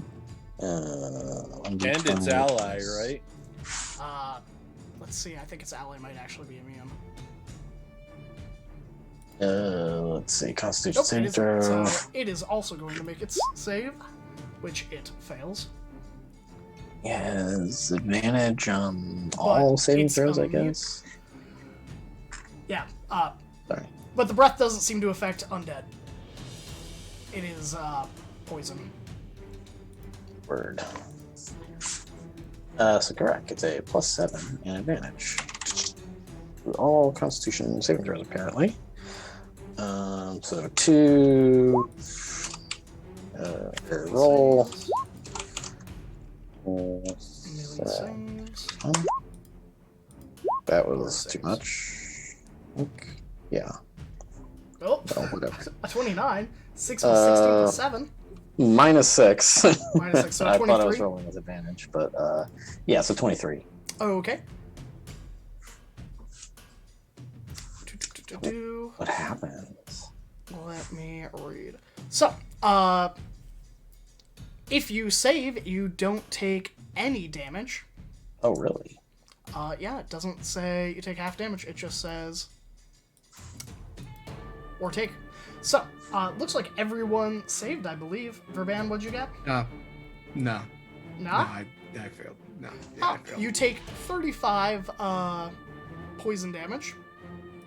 Okay. Well, that is halved because there is warding bonus. Yep. And you are restrained. So as this poison kind of settles on your fur, you begin to feel the skin and the fur beneath it begin to turn to stone. Ooh, thanks to hate. So you may repeat the saving throw at the end of your next turn. On a successful save, the effect ends. If you fail your next save, you will be petrified. All right. And you know what? This thing isn't done with its turn yet. It is going to make 2 attacks. So its wings kind of unfurl back and strike out. One is going to attempt to slam down on Garok. The other one is going to attempt to slam down, well, on Garok because, they're the only one 5 feet away. Shit. He doesn't have more reach than that? Wow, you know, with a +9 to hit, I roll. You know what? I'm gonna use a crit. I'm gonna use my last crit on the board. So that is going to be 28 piercing damage. No, it's not, because Sinra grasps her symbol and cancels the crit because she's within 30 feet. I hate you all so much. Oh no. All right, so not a crit, But it still hits. but it still hits. I'm guessing. So Okay, just for how much 14 damage? piercing damage, and Garak is treated as restrained. Oh, okay. So, So you can free yourself from the restraint at the start of your turn with a successful DC 17 Strength Athletics checks. this is how this will work. Nope, my formula was wrong. +7. He gets advantage on his saving throws, but he doesn't need it, so he rolled. He's still concentrating on Spirit Guardians. And you said what DC do you need to make to get out of the 17 restraint? on their turn. They 17 athletics or something. Cool. Okay, cool. He hates it. Yep. That's it for me, which brings us to the top of the round for Zidar. All right. Zed's gonna come peek. He's going to. I guess he needs to. Well, no. He'll just peek down here from behind the wall. Can he like peek around? He'll move down a little bit, back towards where most of the action is happening, because he figures they have to have killed all the skeletons by now, all the shitty ones. So he sees this big skeleton. Like, I guess he probably needs to move a little bit farther to get around the wall. Sees this big skeleton, murdering this dwarf. Big deal. That's why they're there. It's to be killed. Let's be real. So, but it's still alive, right? Yeah. Great. Zed's just gonna shoot at this thing with his hand crossbow. I think. Well, shit. How far? Oh my god! I went to a different website. Hold on. Oh no. Oh, I clicked a tab. Oh my god. Oh no, I have to load. I'm loading. Roll 20. Please hold. Oh, All I can good, do all this. good. Okay, I'm fine. So let's see. It's 40 feet away. Great. So he has to move a little bit closer. 10 more feet. So he moves up a little closer so he can get in good range of his hand crossbow, and then he goes pew pew, or just pew in this case, because he's a rogue and gets only one attack. Let's do it. Normal advantage, not advantage. Normal. Hand crossbow does a 12 hit. No. Great. I'm but gonna. you can make the attack with advantage because it is restrained. Oh, the dude's restrained? Like the Yeah. skeleton? It failed the Constitution saving throw, so it is currently treated as restrained. I think. 1 second. Yeah, it's treated as restrained. Okay. Same thing with Verban. I will not argue. 21 hits, That I'm will sure. Great. Sneak attack, baby! Wow! Big 30-something damage. 33 Magical, damage. non-magical? Oh, it is not magical at all. All right. A regular-ass hand crossbow. Anything else? Can he... So this building... Again, I have so many questions about this ruined building here. Yes. Yes. If he were to move, can he get I see there's stairs there. Can he get under the stairs? Can he crouch and get? Yeah, move like between forward? the ice and between the stairs, Kinda. like underneath the Yeah, building. like under the floor that he was standing on before, kind of right by the stairs. Is there a place for him to I hide would say in that there? you definitely would have to be prone, or on your knees. I don't want to be prone. I'll tell you what. He is gonna instead. He's just gonna go back to where he was on the other side of the wall. Yeah. And then he'll use bonus action to hide. All right, roll me that stealth check. Yeah, you got it. Won't get advantage. I don't know why I asked, because you're gonna roll something like a 38. 31. Yeah. 38's a bit out of my reach right now, but I'll get there one day. I One aspire to great heights. Yes. The end. Nothing sees you. Awesome. All done. All right, Kier, you are up. Dwarves on deck. So Kier, unlike Ning, does not get blinded easily and is far more intelligent. and is kind of surveying the battlefield, seeing this giant skeleton go down in front of them, seeing Sinra take a little bit of damage, but seeing these 3 other longbow skeletons taking shots at people and nobody is near them. So she's going to call lightning right in the middle of them, so they all have to make the DC 15, DC 16 dex save. Sorry. 1 saves, 2 fail. Okay, so that is 15 points of lightning damage, or 7 if they succeeded. Okay. 2 of the skeletons are blasted to bits, with 1 still standing. And then she is going to look at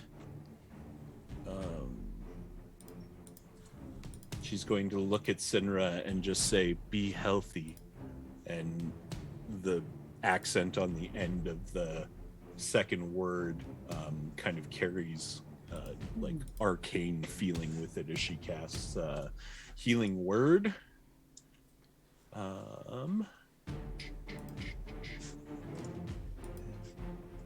Sinra is going to regain 8 points of health.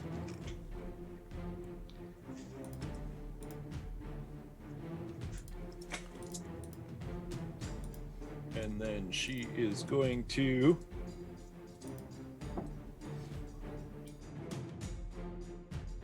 walk back over this way, just kind of surveying the whole battlefield and keeping her eyes open.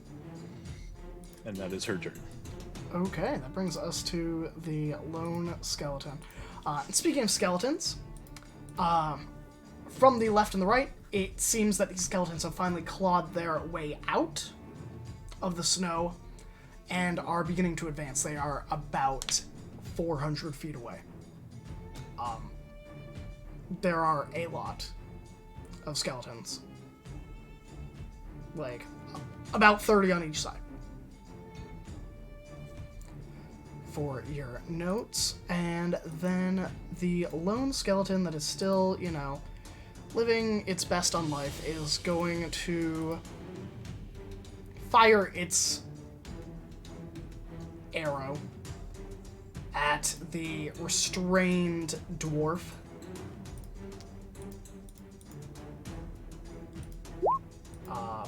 And it will not hit. As it just fires this arrow, the electricity kind of coursing off it, its animation is kind of disabled to a degree as the arrow kind of flies wild. And it is going to move 20 feet forward. Bringing us to the dwarves. Bori is going to try and make a save to get out of this grapple. And is unable to, as their hands are like grasping at this rapidly petrifying undead creature. Blood spurting out of them as they scream. But the Philly is going to try and Philly and Millie, actually. I think Millie, actually, she can't reach. She's going to... Yeah, she can reach. She's going to go 25 feet, and she's going to slap a Cure Wounds on Bori as she tries to grab them. Healing for 13 damage. Philly is going to take 2 swipes at this undead creature with their battle axe, missing both. Tori, Luberline, and Gawain are going to charge this dragon. Gawain is going to take the dash action to close distance, as they cannot with their stubby dwarven legs. Luberline is just barely able to make it, and Tori is just able to make it, so they're going to get 1 hit from Tori and 1 hit from Gawain. So that's 8, 16 slashing damage onto this creature. It is still standing, but you see, after the numerous assaults on it, it has started to begin to fall apart. The bone is cracked in several places, and its limbs are beginning to kind of crumble into bone dust. Verban, you are up. I need... You know what? If this was a Box of Doom roll, this would be the time for me to have a Box of Doom. I don't have a Box of Doom. But can we get your wonderful, wonderful, wonderful Constitution DC 15 saving throw? Or would you like to burn a crit or a advantage? I was just going to burn a crit. All right. You may burn a crit. So he's like, he can feel almost like clumps in his fur, but realizes it's him starting to turn to stone, and he just goes, oh, not today. And just kind of like shakes it out and just like shakes dirt everywhere. And then he's pissed. So he is going to kind of channel something from Kier, seeing the call lightning from before. He'll pull out a crossbow bolt and kind of just crackle with the electricity that's already in the air, and he'll imbue it with that. And he is going to fire, what is the spell? Lightning arrow. And that is going to be, what's it, a 15 plus 9, so a 24? And this is on the dragon? This is on the dragon, yeah. That will hit. Okay. That is going to be 26 points of lightning damage. How do you do this? So he just got all this poison spat at him. He's irked. This is a dragon, more or less. He knows how to deal with dragons. So this thing has hinges kind of like on its jaws. So he, like I said, he pulls this that kind of like ozone from the air and channels this electricity through his bolt. When he fires it, it's just straight down the bony gullet, severing the ties and then just kind of making a small explosion. I should note that everyone within 10 feet also has to make a save, because that's only fair. So I believe that's Grok and the Dwarves. All right, and that is a dex saving throw, or? I believe so. It is a dex saving throw, DC 15. Okay. Is Grok still restrained? I would say this is probably happening at the same time, so yeah. So he would disadvantage them. 1, 2, 3. Luberline fails. How much damage? At 6 points. 6. Oh, Okay, she's okay. Right, so that's going to be a 3 from Grok. You just said it and I did not listen. I am so sorry. 6 damage. 6 damage. 6, whole 6. Okay, so that's not good. Yeah.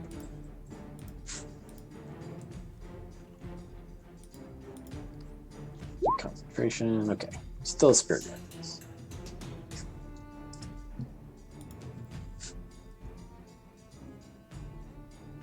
And then he'll take the extra attack against the remaining giant bone boy.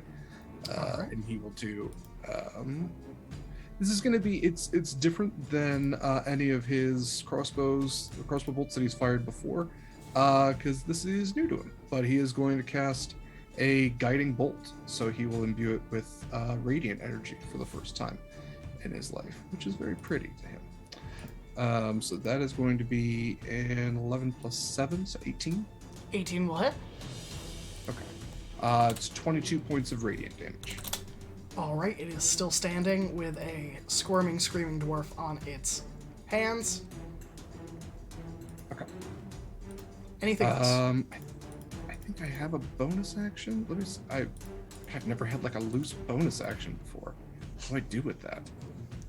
It's just out there. It's just like, what do I do? What is healing? I will do healing word. So yeah, who's looking? The squirming The dwarf could probably use. Yeah, the dwarf is poor looking squirming not dwarf. great. Yeah, I will. You know, there's a little charity for that dwarf. Let's give him an extra 4 plus 7 hit points. All right, might just save him. It's the equivalent of a hang in there like kitten poster. Just Oh, lightning arrow is actually a bonus action.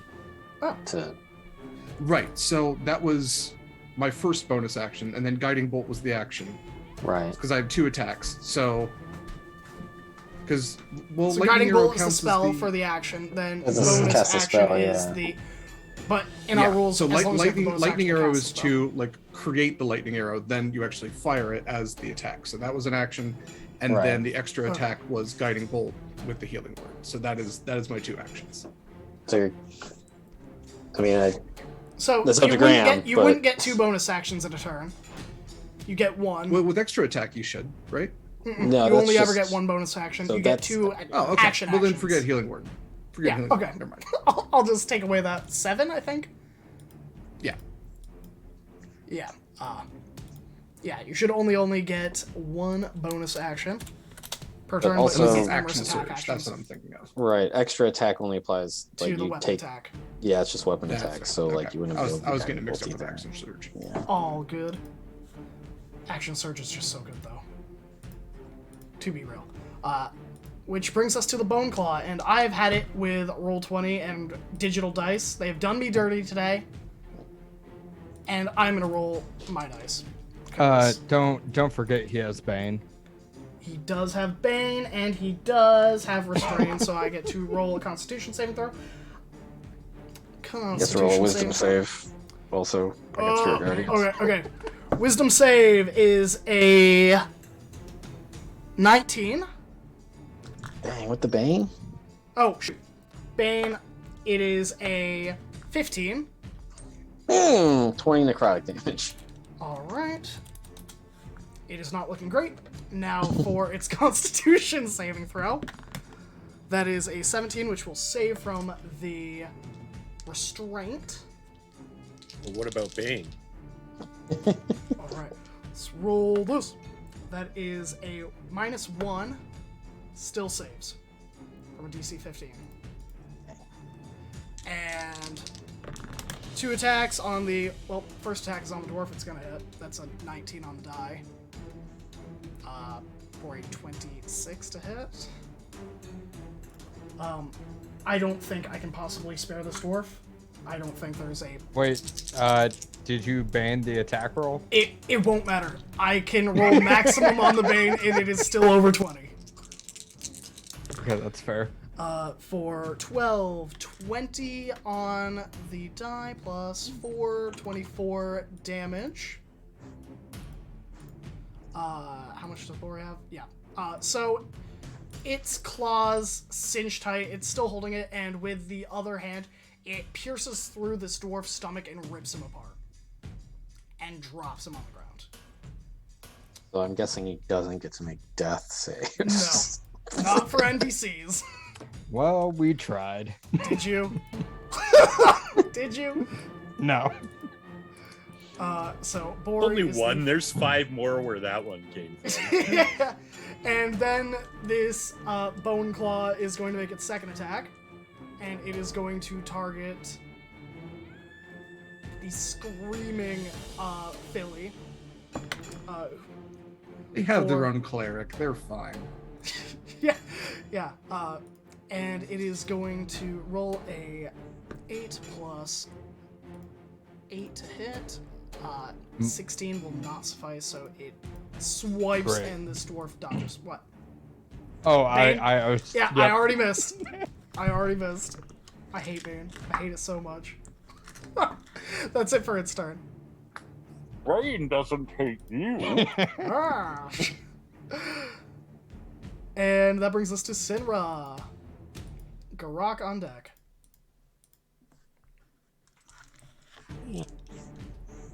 So, all these zombies are like north of us. They and, are like super east far and away. west. Oh, east and west, and super far away. Yeah, they are 420 feet away.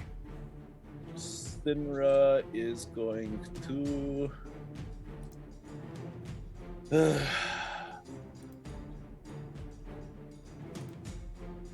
she's going to walk up to Garok, and she is just going to kind of like be brushing some of the ichor and stuff off her as she walks over and and is going to just pump 10 of her lay on hands into herself.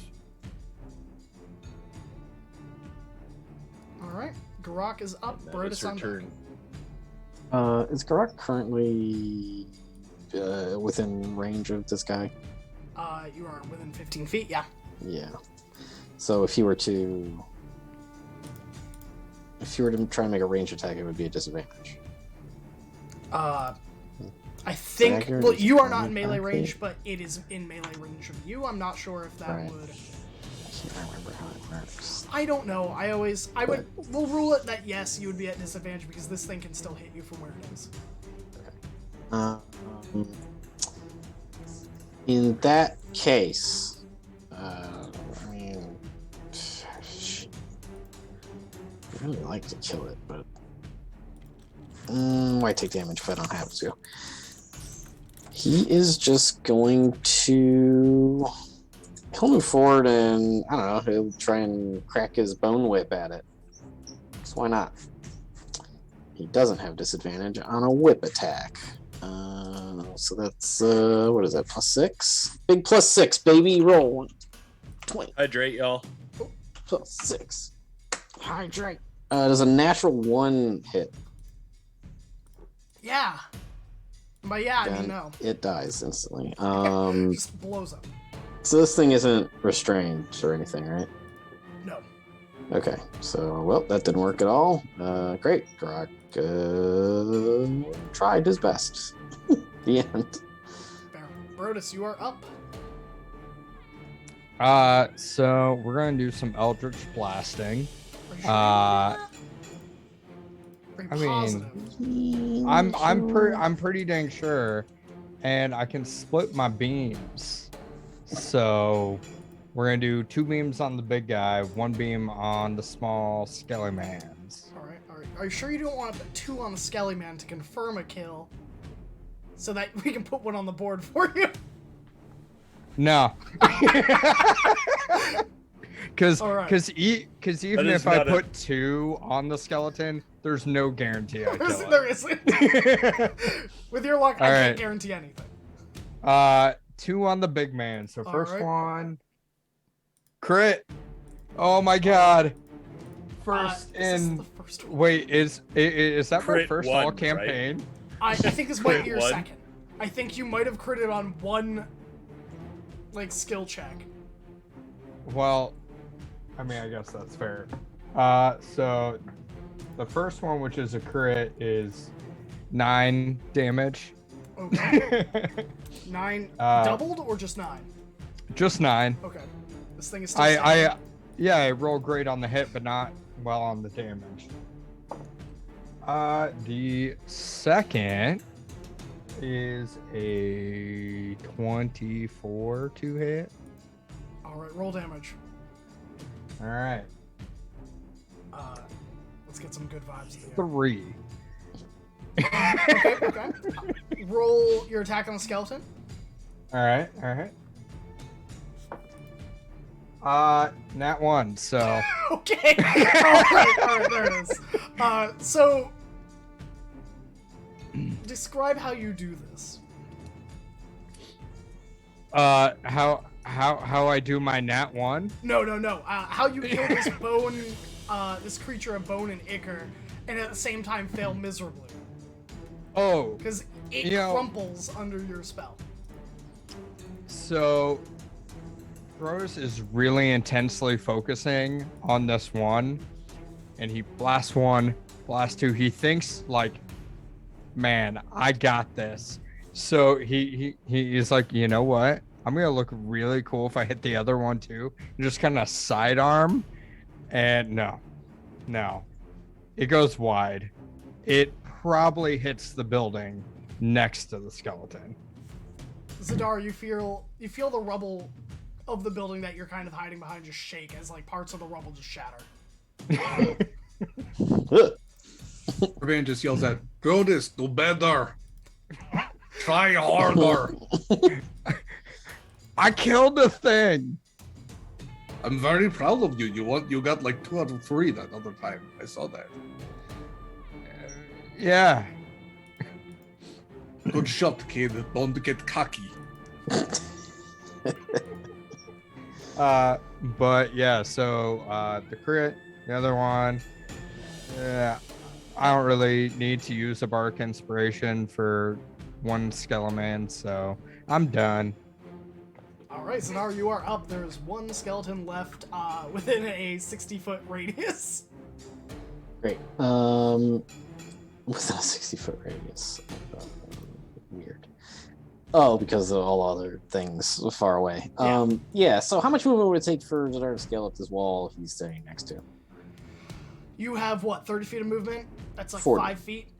Yeah, and he So has a climb speed. I could equal to his say length. you can easily do it. Just it's not even going to trouble you. It's 5 feet tall. You can just parkour over this. Oh, okay. So yeah, he's gonna do some sweet parkour over this wall and then jump the gap of the like building up there, run up to the low wall at the other end, observe the battlefield very quickly, see that there's only one skeleton left, and hopefully, still hidden, he will make an attack at advantage against the skeleton. Yeah. Fantastic. There's no way this thing would have noticed a 31. And crossbow. 20 hits, I assume. Yeah. Don't even roll damage. How do you do this?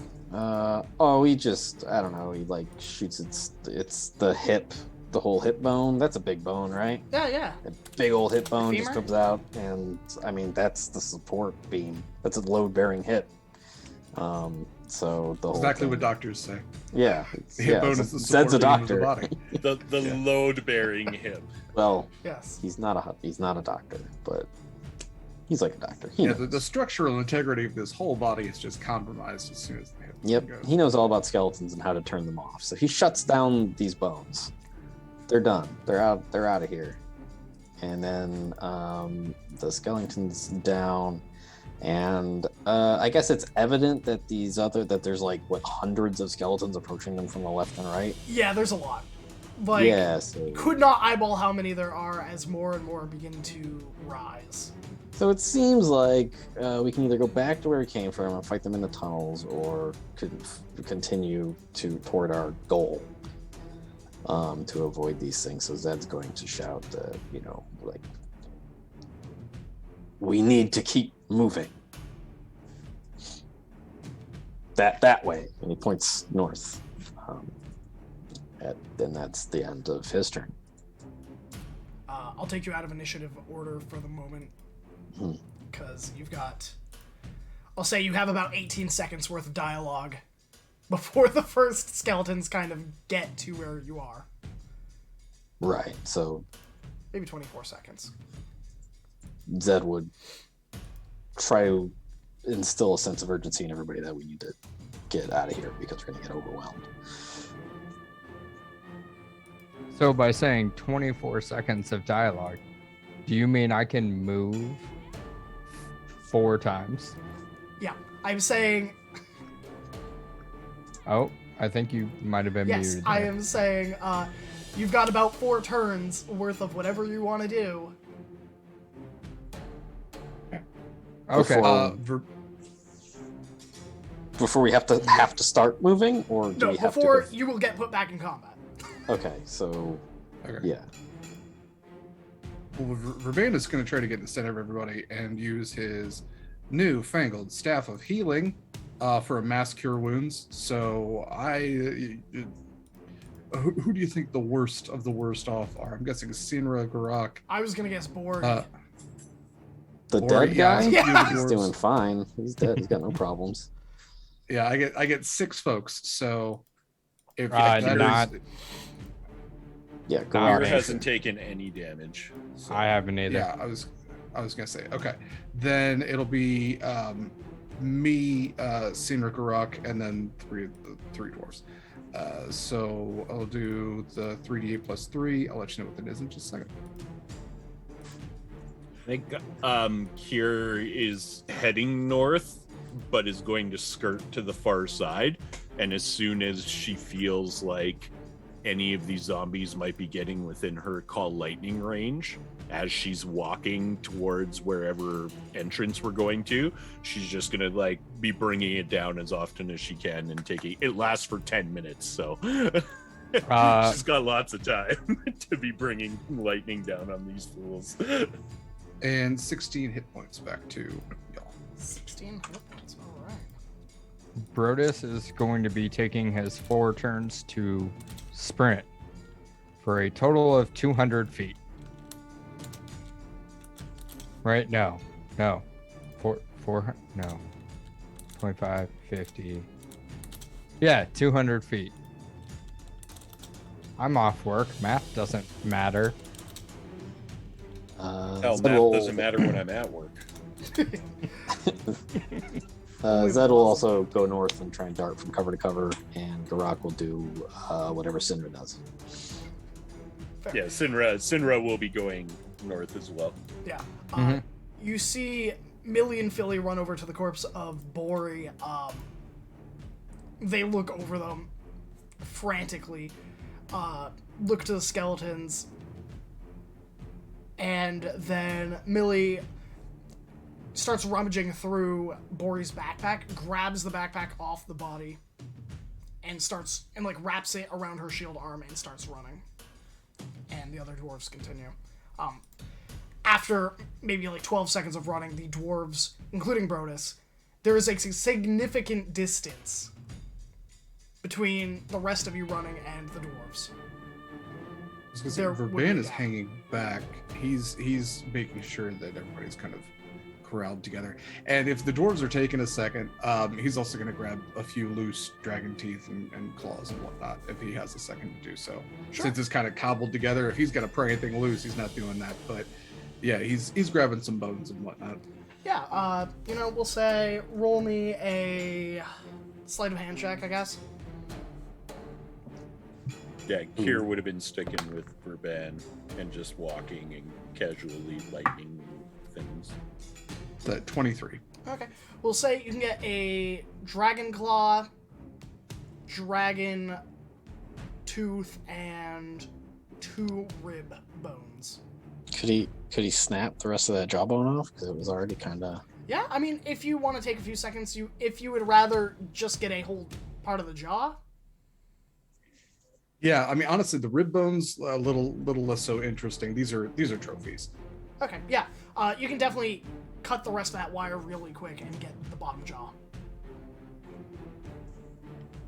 Snap a man's jawbone off. Or if you want the Gonna make top something of the cool skull, out of this. you could probably, where your lightning damage broke, like the spine, you could probably spend a little bit of work and get like the top half. I've already got a cool skull helmet. I don't need another one. All right, you grab the bottom jaw, it just kind of comes loose in your hands. Cool. And then yeah, he's hanging back to make sure the dwarves can do their shit. And if skeletons are getting like close, if a bunch of their grouping, just let me know. Okay. So you all begin running. Are you running towards the entrance with that broken gate to Mondak Death? Okay. So you begin your mad run. Time for some different music. I'm done with this one. I'm done with this. Done with this music.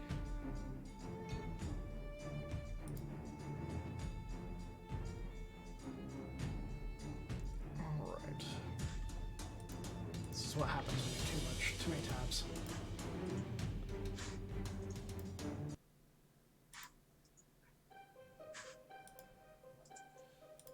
You begin running, your feet cracking on the snow that is crusted. You see, as you are kind of bolting that way, you see rotted hands rising through the snow, trying to grab at your feet, trying to get themselves out of wherever they have been frozen into. The first 120 feet, you can see a few bones, a few hands, a few legs rising above maybe a foot and a half, 2 feet of snow. You see several rivulets of water long frozen in front of you. There are about it looks like 2 rivers that seemingly converge further down in the valley.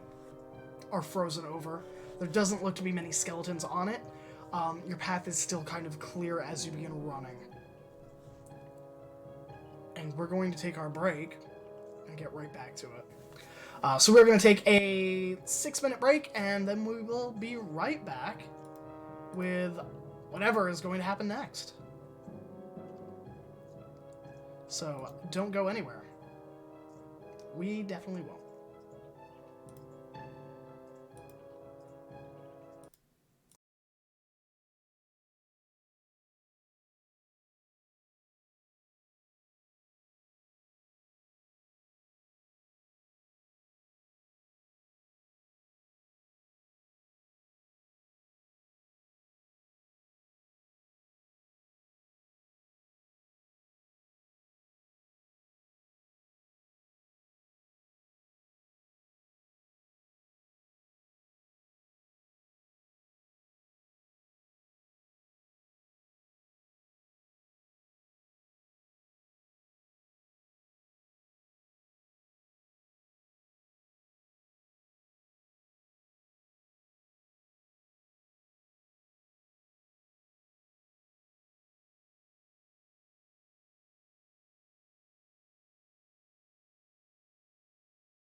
we're back! Hey everybody, I hope you didn't miss us too much. We have had a nice break. I hope you got some water, got some snacks. You know, you're all ready to go for the last half of this game.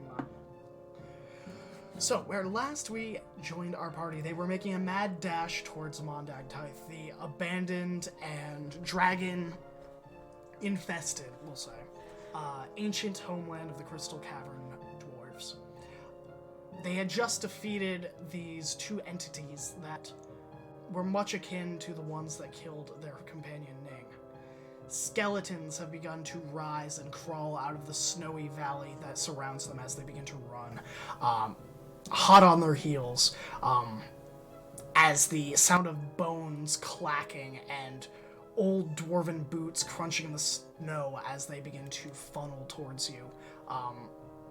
Some with weapons, some just the bare dwarven hands. You see, not only are they armored dwarves, but some of them are dressed in the long, raw, in a way, fineries and outfits of nobles, of peasants. Some of them are not dwarfs, some of them are human, elven, dragonborn. Looming above these skeletons as they begin to chase you, you see further off, farther down the valley, you see several of these large creatures with the bladed fingers. You see several more skeletons. You see far, far away, away from all of you, on the far end of the valley, you see a creature that is gargantuan. It is almost like a looming shadow that is living. It is gaunt, and it holds up a crooked finger towards the maelstrom, and you see tendrils licking down in the very air, curling around its finger as it begins to slowly pull this ichor from the ground with the flat of its other hand, and you see claws begin to pull out of like this pool of ichor, rising into another one of these clawed creatures.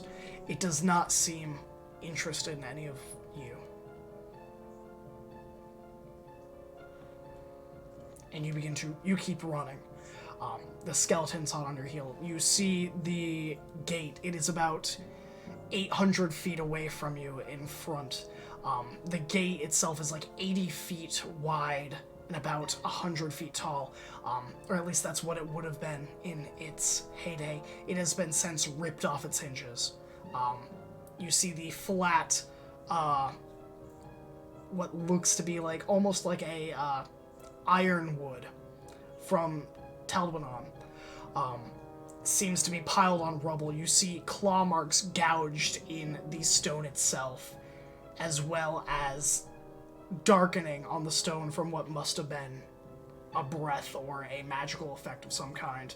You see one of the gate sides is still kind of loosely hanging, but one of the top hinges has been ripped.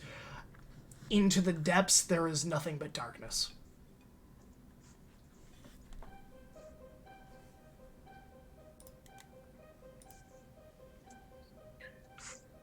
So, sorry, the gargantuan creature was in the direction we're heading, right? It is off to one of the sides. It is not directly in front of you. It is towards the east end of the valley. Probably over 2,000 feet away. Okay. But we're heading north into this place. I will say, as you're running, you can drop as many lightnings as you want. As many call lightnings. I assume that between you and the other dwarves and Garak, what are you doing to make your travel easier as you are being chased? You know what? I think we're going to do a skill check or a resource cost. I'm going to go one by one and ask each of you what you are doing to either make this travel easier or what you are doing to stem the undead from cutting you off. The 5 dwarves kind of form a box around Brodus as you are all kind of running at the same speed. They are all armed with shields and their axes. For their part, they are holding up their shields almost like a wall as like short bow shots are like clanging on to their shields, and like I think they've got like 3 or 4 arrows have like kind of collided with their shields and are hanging there, and they are just kind of making it a little bit safer. Anytime a skeleton comes close, they kind of bash out their shield to kind of drive it back and buy you a few moments. Brodus, what are you doing? Man, you had to start with me. I I got something if you don't. I mean, you can pick anything, man. You're a bard. Sing me a song. You're the piano man. I was going to do something, but it's only if we get anything within, like, skeletons enter within 30 feet of us. Is that going to happen? Yeah, I will say at some point, skeletons will get within 30 feet of you. I think as you are running, the skeletons are on your heel at the moment. I want to project a phantasmal image. So I'm essentially using fear on them. It's a cone within 30 feet, and they must succeed on a wisdom saving throw or drop whatever it's holding, become frightened. Okay.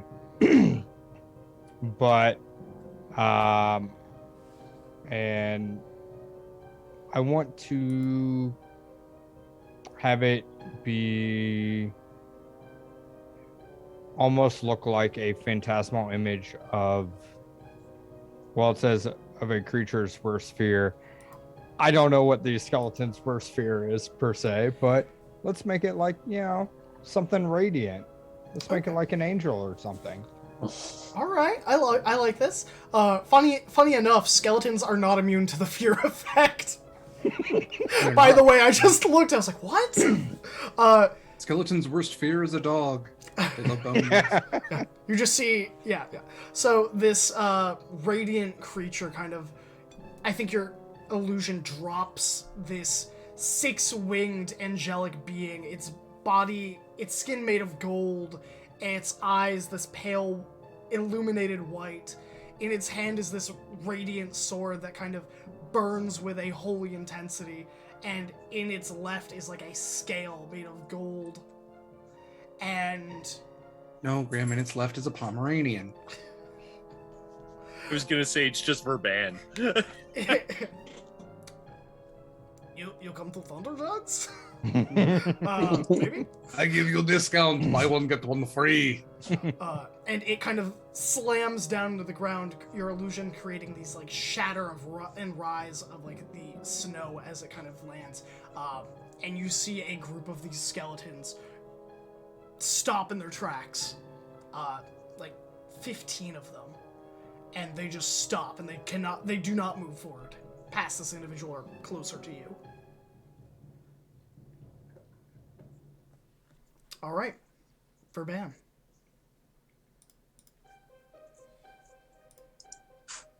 Sorry, I was typing a very funny joke in our Discord. Okay, so if Verban can find a choke point anywhere where these undead might be funneling through, everybody thought it was very funny. He is going to cast Spike Growth to just try to slow them down. So it's basically difficult terrain. What he'll basically just slam his paws down on the ground, and it's a mixture of thorns, but also like icicles, just spiky bits of ice just spiking up from the ground. So to kind of like slow them down a little bit, and then barring that, they're obviously going to get through from that point on. He's going to wait until there's a decent accumulation of undead around him, and he is going to then use his Channel Divinity to turn undead. Okay. and try So to turn as many as he can. Yeah, as you're running, I think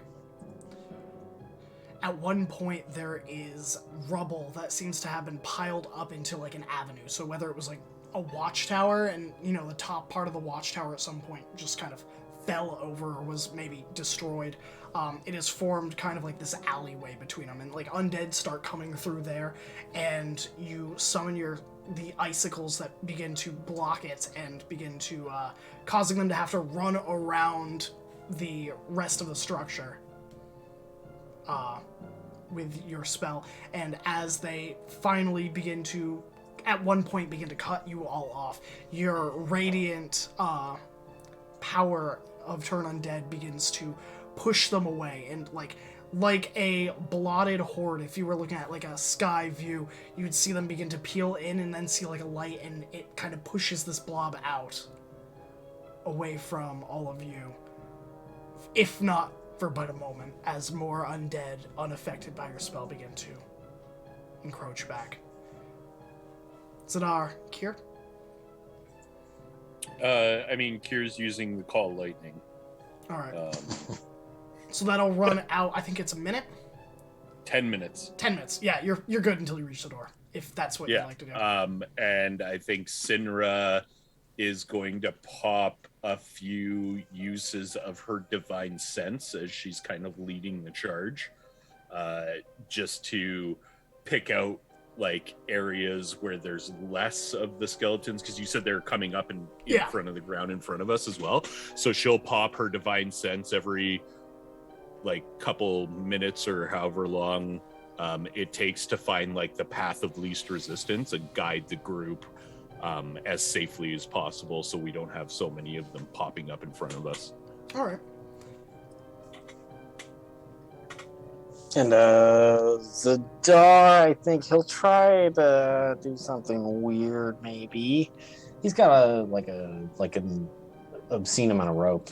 He'll get maybe 100-foot length of rope together, and he's got a bell. And he'll try while he's running, he'll try and tie the bell around the end of the rope, and then start swinging it, but trying to swing it in such a way that it's gentle enough so it doesn't ring the bell a whole lot. It's at the edge of the fucking centrifugal, I don't know, whatever the hell. He's doing it in a way where you know how you spin a water bottle, if you do it the right way, the water stays in the bottom of the bottle. Mm-hmm. He's doing that for a while, and then he'll whip it every once in a while at its maximum length, 100 feet away, to try and make a bell noise, have the bell ring, to distract the skeletons, to make them think that there's someone over there. So I'm angling for either maybe a deception or a sleight of hand check. Sure. Roll me a deception check. Sure. I don't have advantage, so it's 23. 23. There are points where it does work, and you see clumps of undead begin to congregate to where your bell had kind of snapped and let out this ding. There are other times where it is not as effective.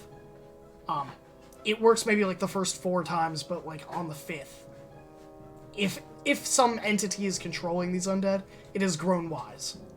Okay. To it. You are all about 700 feet away from the door. Mm-hmm. I'd like a dexterity saving throw from each and every one of you. Okay. Does Karak get to add to this at all? Oh, yeah, if you'd like. I was going to have him do a channel divinity to destroy undead also. Yeah. And that is what, a 60-foot range? Or 30-foot? It's 30-foot radius, but his one actually does destroy undead. Yeah. If that's just a bunch of skeletons. Yeah, he has more than just all level. Yeah. Yeah. All right. So he would like to use that at the beginning, or would you like to save that for later when you get to more of a chokehold? I guess he would wait until it would be the most effective, because he's reasonably wise. So I'd say I think Shroak would probably save it for when you get closer to the gate. Yeah. Okay. Dexterity, Brodus got a 18. All right, 18 for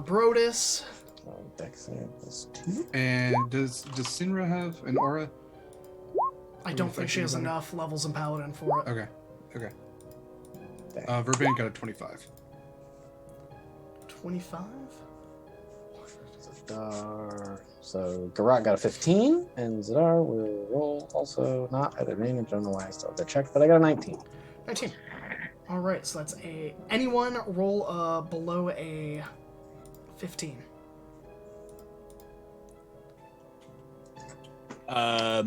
Sinra got a 14. Kier got a 15. Okay. Anyone above 15, you are able to avoid the grasping of undead hands as you begin to funnel down. The column of undead is closing in. And the auras of reading the path of least bodies in your way has ushered you into this direction. It is a lot sparser than the others as you were going along, but there are still some undead as Sinra shouts out warnings and Garok growls out spots to avoid. You see... Well, Brodus, you would see this as you are surrounded by the dwarves at this point. You see 3 of the dwarves around you trip and get grabbed by these undead hands and fall prone with the horde on their heel. I'm not stopping, so Yeah. good luck. You see... I think that might be the point at which Garak would do the channel divinity. Okay. Alright, that's fair.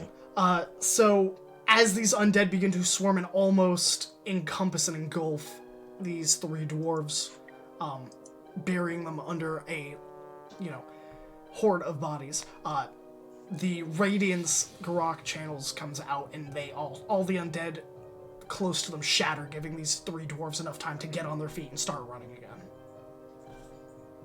Perfect.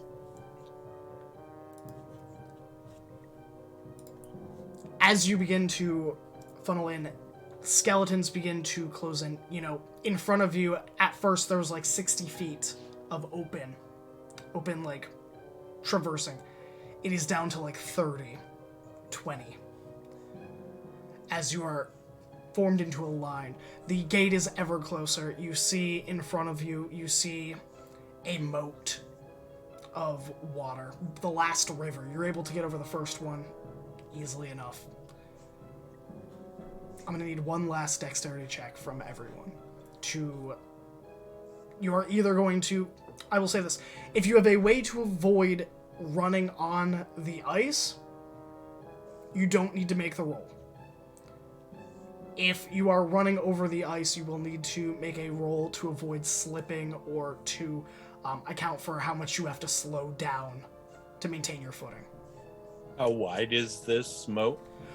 This moat is about 100 feet or so. Actually, Graham, I am sorry. Water walk it does count for anything that would constitute as even a somewhat liquid surface. So it says like water, acid, mud, snow, quicksand, lava, ice. Okay. So we should be good if it's still within the hour. Yeah, you are definitely within the hour. And then they got everybody except for like 2 dwarves, though, right? Yeah, so I will make that save for those 2 dwarves. So we can just what's the Canadian sport where you Shuffleboard? Hockey. No. Curling. Curling, yeah. curling? We can curl the 2 dwarves. They're in armor. Was Bori one of those dwarves? I think the dead one is. I think One of Bori the was one of 2. the I think dwarves there that was- was not Yeah, included. I think there were Yeah. 3 dwarves that I couldn't get. So, So, alright. and you said it was the ones that were first. Yeah. So, with a 19 and a 21 dex save from the 2 dwarves, the 2 of them are able to maintain their footing. As you all make it across this river, you see the undead, some of them are like falling. You see bones tumbling over each other as they are scrabbling to get over the mounds of undead towards you. You arrive at the gate. It is this dark opening. It is vast, made, what I would attribute to, this thing was made to fit large creatures in with ease, and several of them coming in and out. You easily could imagine how a dragon probably strolled in through the front gate, if it had to,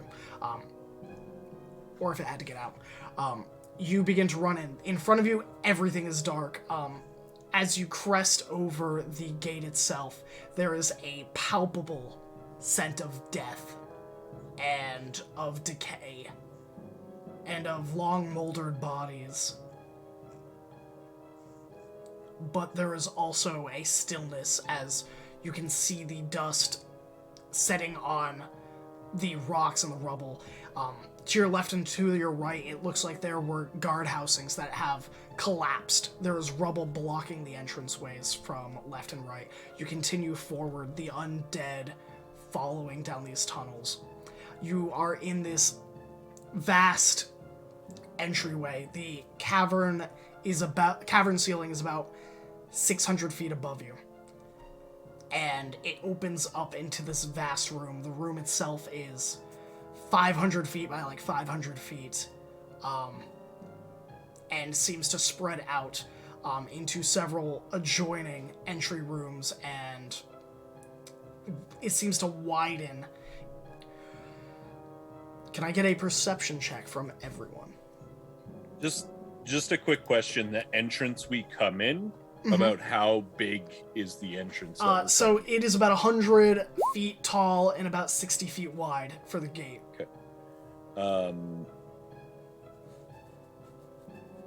As we're running in at the end, can I try and use, before I go out of sight of it and can't use it anymore, the call lightning to try and like crash more rubble behind us to make it harder for the undead hordes to follow? Sure, yeah. Roll me an attack roll, and we'll say this thing has... If you can do over 20 damage to it, I will say... Oh, so just roll damage? Yeah, just roll damage. This thing can't make a dex save. Damn it.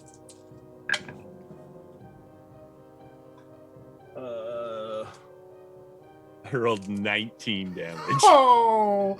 Your lightning strikes into the stone. You can hear it crack. You can hear mortar sizzle with the electricity. But this is strong dwarven craftsmanship, even centuries later.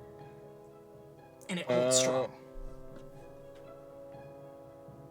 Okay, so I dart underneath into the entrance and lose sight and concentration on the spell. Can I just whip out my wand of magic missiles and fire a couple magic missiles up into the thing to try and finish it off if I heard it cracking and saw it? Sure. Or if anyone would like to assist, if you were calling it out. I don't know if you would call it out, or if anyone saw it, if they would. I don't know that she would know to call it out. I think she's just thinking on her feet as she runs. So I don't mind burning some charges from my... Okay. How many charges are you willing to burn? I'll burn 4. All right. Roll a 1d4 and add 1 to it.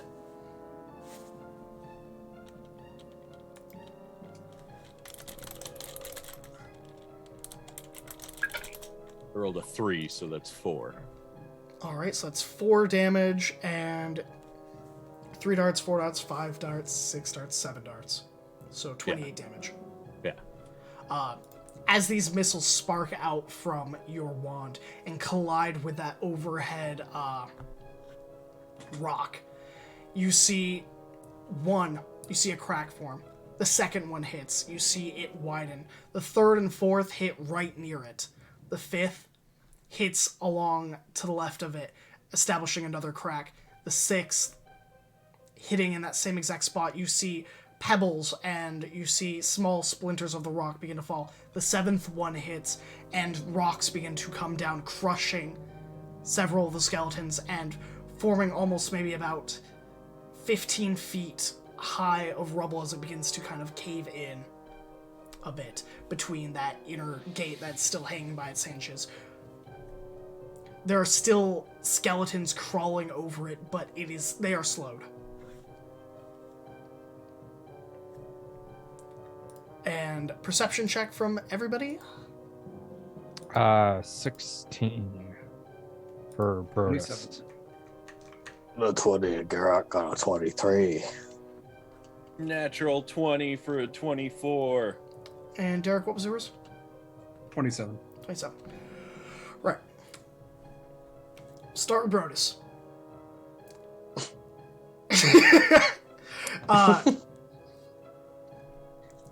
You see to the left and the right of you, there are side rooms that you could go to.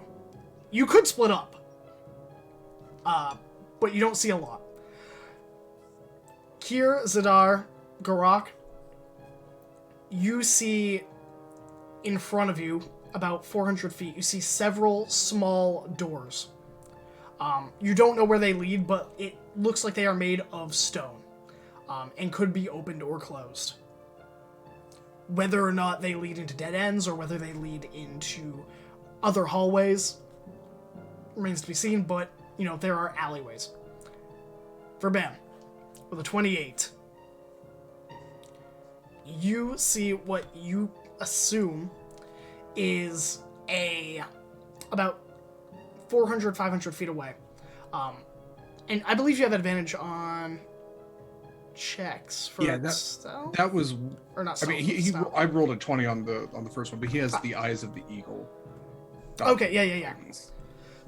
So what you see is a iron gate, like a secondary wall, almost. It is almost around a corner. So you are seeing past these doors that they are spotting, and there's kind of an alleyway in between some of them.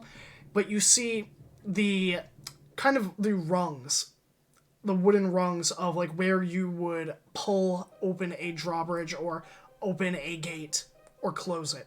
And you see, your eyes kind of trail along the chain, and you see this kind of gate carved in, almost perpendicular to these buildings. So it's almost like an L. If you were to shoot past them, you could potentially get through there and drop the gate.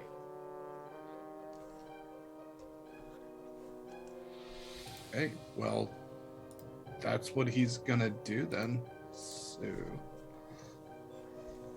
So he's been kind of hanging back with the dwarves. If he sees a way to save everybody all at once, he's probably gonna get down just on like all fours and just, 8-foot hyena padding his way past everybody, try to get there. That doesn't give him any bonuses or anything. He's still not as fast as Zed, but I like the image. Yeah. Zed, are you leading the group? Where would you fall in the order? I guess, yeah, he would be up front because he feels like he's got his night vision goggles and he's pretty good at perception, and he can move faster than anybody by a small margin, I imagine. But... Right. Where do you go? Where does he go? I mean, if you're in the lead, you're gonna dictate. Yeah, I guess he would he would check behind him pretty often because, like, we're going into a dwarven ruin. He knows that. He doesn't know a lot about dwarven shit, so he would be looking to all the dwarves that are here for kind of direction. But, like, if they don't give any direction, he's just going to keep running forward and not go off in any direction until somebody tells him to. So I guess, once he sees Verban sprinting off in some other direction, he'll be like, "What the fuck's he doing?" and follow him. Okay. So as you kind of round this corner and see this gate, the portcullis is up. You see this adamantine cross-bridged gate, and cross-bridged like the lattice work of the iron. It is towards the base, it is solid adamantine. Towards the top, it has like that lattice work for, peering out, or if they need to like pour oils or what have you through it. It is up. You are able to get under, and you see the chain, and you see the lattice work, and you see the winch that kind of holds it, the lever, is still hanging on, and still very well made. It's like carved out of stone. So he needs to lower the gate? So, okay. Yeah, so you would need to lower the gate if you want to prevent things from getting through. Okay, and if it looks like he can't damage. Well, he would need to raise it back up anyway. He's gonna put his back into it, and I think here's something I've never used before. He has a hunting horn, especially if he is run off separate from everyone else. He is going to just go full Boromir and blow on his horn because he needs help, and he's gonna start using his big old knoll body to lower that gate. All right, give me a strength check. And also, I want the horn sound. What does your horn sound like? Thank you. Or just full Boromir. That legit sounded like Boromir. Yep. So good job. Really good, yeah. I've seen that movie a lot. Would Zed be able to like keep up? Yeah, I would say that speed-wise all and of you are assist with relatively this? safe. I would say, or not safe, but you're relatively close by. I would say the dwarves are probably 25 feet behind everybody. Okay. I mean, I would just... Because that would help. That's all. You Okay. know? Yeah, you can easily help if you would like to assist Try to and give also- advantage, or... Yeah, that, yeah. So strength, athletics. It can be a flat strength or athletics if you would prefer. Okay, I have a proficiency athletics. So that is a +8, 26. 26. So you lean your body into this, kind of putting your shoulder right between the spurs and kind of pushing, trying to... This thing hasn't been hasn't been oiled in years. Centuries, maybe. Maybe a lot of centuries. And it doesn't seem to give originally. Zadar, you begin pushing on Verban, adding extra weight to it. And at first you hear almost a crack. And then it begins to...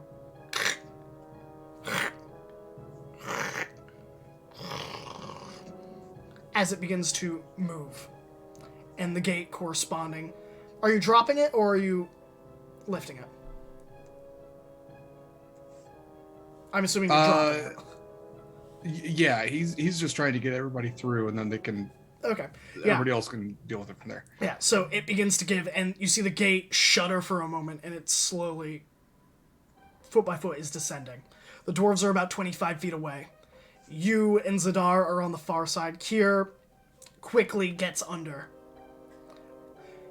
The dwarves, with a horde of skeletons on their heels, get past, and you slam the gate behind them. You hear the sound of skeletons colliding with this thing, and the sound of bone on metal scratching, unable to find purchase. You turn around, and you are in a wide, it's about 100 foot by 100 foot gatehouse, it looks almost like. There are cots and like the ruins of what beds would have been. They are made of stone. You see weapon racks, and you see armor with nothing in them, just on the ground, in the positions of, you know, people that had perished and rotted away. And that's where we're going to leave off for tonight.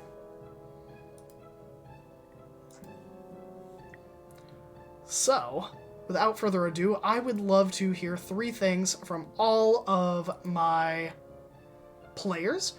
Who are you? Where can we find you? And what are some cool projects you're working on? Oh, that's me that starts that again. I'm L. I go by L Street Gaming on everything that is Twitch, Twitter. That's it, because I don't do anything else yet. I'm working on a YouTube. I'm working on an Instagram. I got a bunch of stuff going on. You can find me here every other Tuesday, play here the Tortle Wizard Druid. And you can also find me predominantly in the Free Forge Discord, where I'm one of the Archons. We're taking a little break because we're sleepy after our last charity event where we raised over $7,000 for Toys for Tots. Still bragging about that because that was huge. Our community is amazing and awesome. I am currently auditioning for something big this upcoming weekend that will hopefully be seen on the Free Forge platform one day, but we'll see. You guys see how it goes. Other than that, I stream on my own channel. I just got a new PC and I'm still working on getting everything set up. So I'm taking a little break from streaming, but I'll be back after Christmas. And I'm got some cool ideas and a new schedule and everything like that coming out. So stay tuned for that. Derek. Everybody, I'm Derek Sword. If you want to find me and more of my projects, best place is Twitter at dsword16. A lot of my projects are on hold right now because I'm planning on a move next year, and it's the holidays and all that kind of crazy stuff. But in the meantime, I'm here every other Tuesday for playing the lovely Verban, and every Friday where I play Griaz, who is a swampy bugbear druid rogue, and I love him very much. And I love all monsters. And you should too, because monsters are great. They're fun, and they're fun to learn about, and they're fun to smooch. Yes, I said smooch, because I'm also the host of the podcast Monster Crush, which is all about learning about monsters and learning to love monsters and learning to let monsters love you back. So yeah, check that out wherever podcasts are found. My co-host Heavenly and I talk about cryptids and creatures in a blind dating sort of setting, and yeah, we learn to love the horrifying. So that we can further learn to love ourselves. I think that's everything for now. But yeah, check out, like I said, my Twitter. Next year is going to be a lot more stuff coming down the pipeline. And until then, I will hand it off to Fox. Hey everyone, I am Fox, or TTRPG Fox. That you can find me on Twitter. Essentially new things to hear about. Board game number 1, we should have art finished by December, or like before the holidays, so that's gonna be great. We're gonna have a playtest phase 2 with actual art. It'll be great. Secret project number 2, if you like the old school show Legends of the Hidden Temple, and you want to know more, feel free to reach out to me. And other than that, you can find me here every other Tuesday playing Brodus. And this, if you were here tonight, this will be the only night that you see me roll well. So thank you for showing up. And I'm the last one. My name is Vinny, and I play Dadar, and I also play Garak, who are a Dragonborn rogue and a lizard folk cleric, respectively. And also the only 2 people in this party who are only one single. They did multi-class, actually, now, I think. So that's cool. Good for them. They're pure, beautiful souls. What am I working on? What are my projects in my life? I'm trying to come up with I DM on a West Marches server that I'm not going to plug right now because I don't know if they would be cool with me doing that, but I do DM there sometimes, and I'm trying to think of how I want to run a race, or maybe a couple races in one session. It's always got to be like a one shot, and I would like there to be like I want it to be a dinosaur race, but also I want it to be longer and do more stuff and have more dinosaurs. And also I want to use machines because the person, well, I don't want to go into the whole story, but the whole thing will be here forever. But anyway, that's the project I'm working on. I did a dinosaur race. I have all the stuff if you want. Yeah, no, I know. That'd be cool. Send me what you got. And also I've been just looking at the stuff from Tomb of Annihilation because they had that Fort Nianzaro as well. Right. Yeah. So yeah, send me whatever you got. That'd be great. But anyway, I mean, none of you are gonna see it unless you know what server I'm talking about, which I'm not gonna say what it is, and you're in it. But that's the project I'm working on. Graham asked, so that's the main thing I'm doing with my life right now, except for like real things, like I gotta figure out what we're gonna do for vacation. We're gonna sleep in my car. We're gonna because I gotta drive to Texas. So anyway, whatever. I'm done talking about my life. Well, I appreciate it. Hey everyone, my name is Graham, or Graham Crackers, and I was your lovely DM tonight, playing everyone that wasn't the party, which mostly was just monsters getting stomped. sadly. But I also played some dwarves, who said nothing this entire time but shot crossbows. Outside of here, you can find me every Tuesday here, where I DM Shards of Anarion and Anarion's Rest on alternating Tuesdays with completely different casts. We will be taking next Tuesday off as I am auditioning for a new project as well, which is super secret, so I can't tell you anything else about it. But outside of that, on Fridays, you can find me playing Gaheris Nervos, your Tiefling Paladin, in the Gold Chain Investigations at 8 p.m. Eastern Standard, DM'd by the lovely Anonymous. Outside of that, I have no other projects at all. But, we are looking for DMs that maybe are looking for DMing with friends on this channel for the 2022 year. So we will be opening up casting calls in about 2 weeks to see if anyone wants to have their game streamed or wants to, try a new community. If that's not you, that's okay, because we will also, in, I believe it is March or April, be opening casting for a brand new 2022 game. DM'd by yours truly. I'll tell you one thing about it. It's magic school. Because I like beating a dead horse. And I'm not creative. Magic School, coming to a year named 2022. There we go. But I hope you all have a lovely night. We are going to raid somebody. Who we're going to raid, I haven't decided. So how about people stall for time? Welcome to a year named 22. My name's Graham, and I know Shenanigans? my numbers.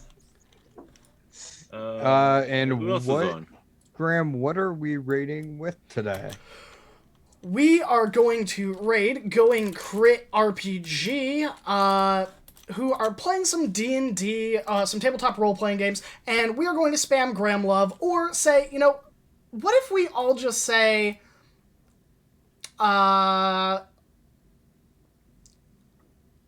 don't roll poorly. Good luck. Don't Good die. luck, don't roll poorly. Good luck, GLHFDD. All right, so we will see all of you soon. Stay happy, stay healthy, stay hydrated. We won't be going anywhere, so we hope to see you soon. And if we don't see you before the new year, have a happy new year and a happy holidays from everyone here at your local holiday candy graham crackers.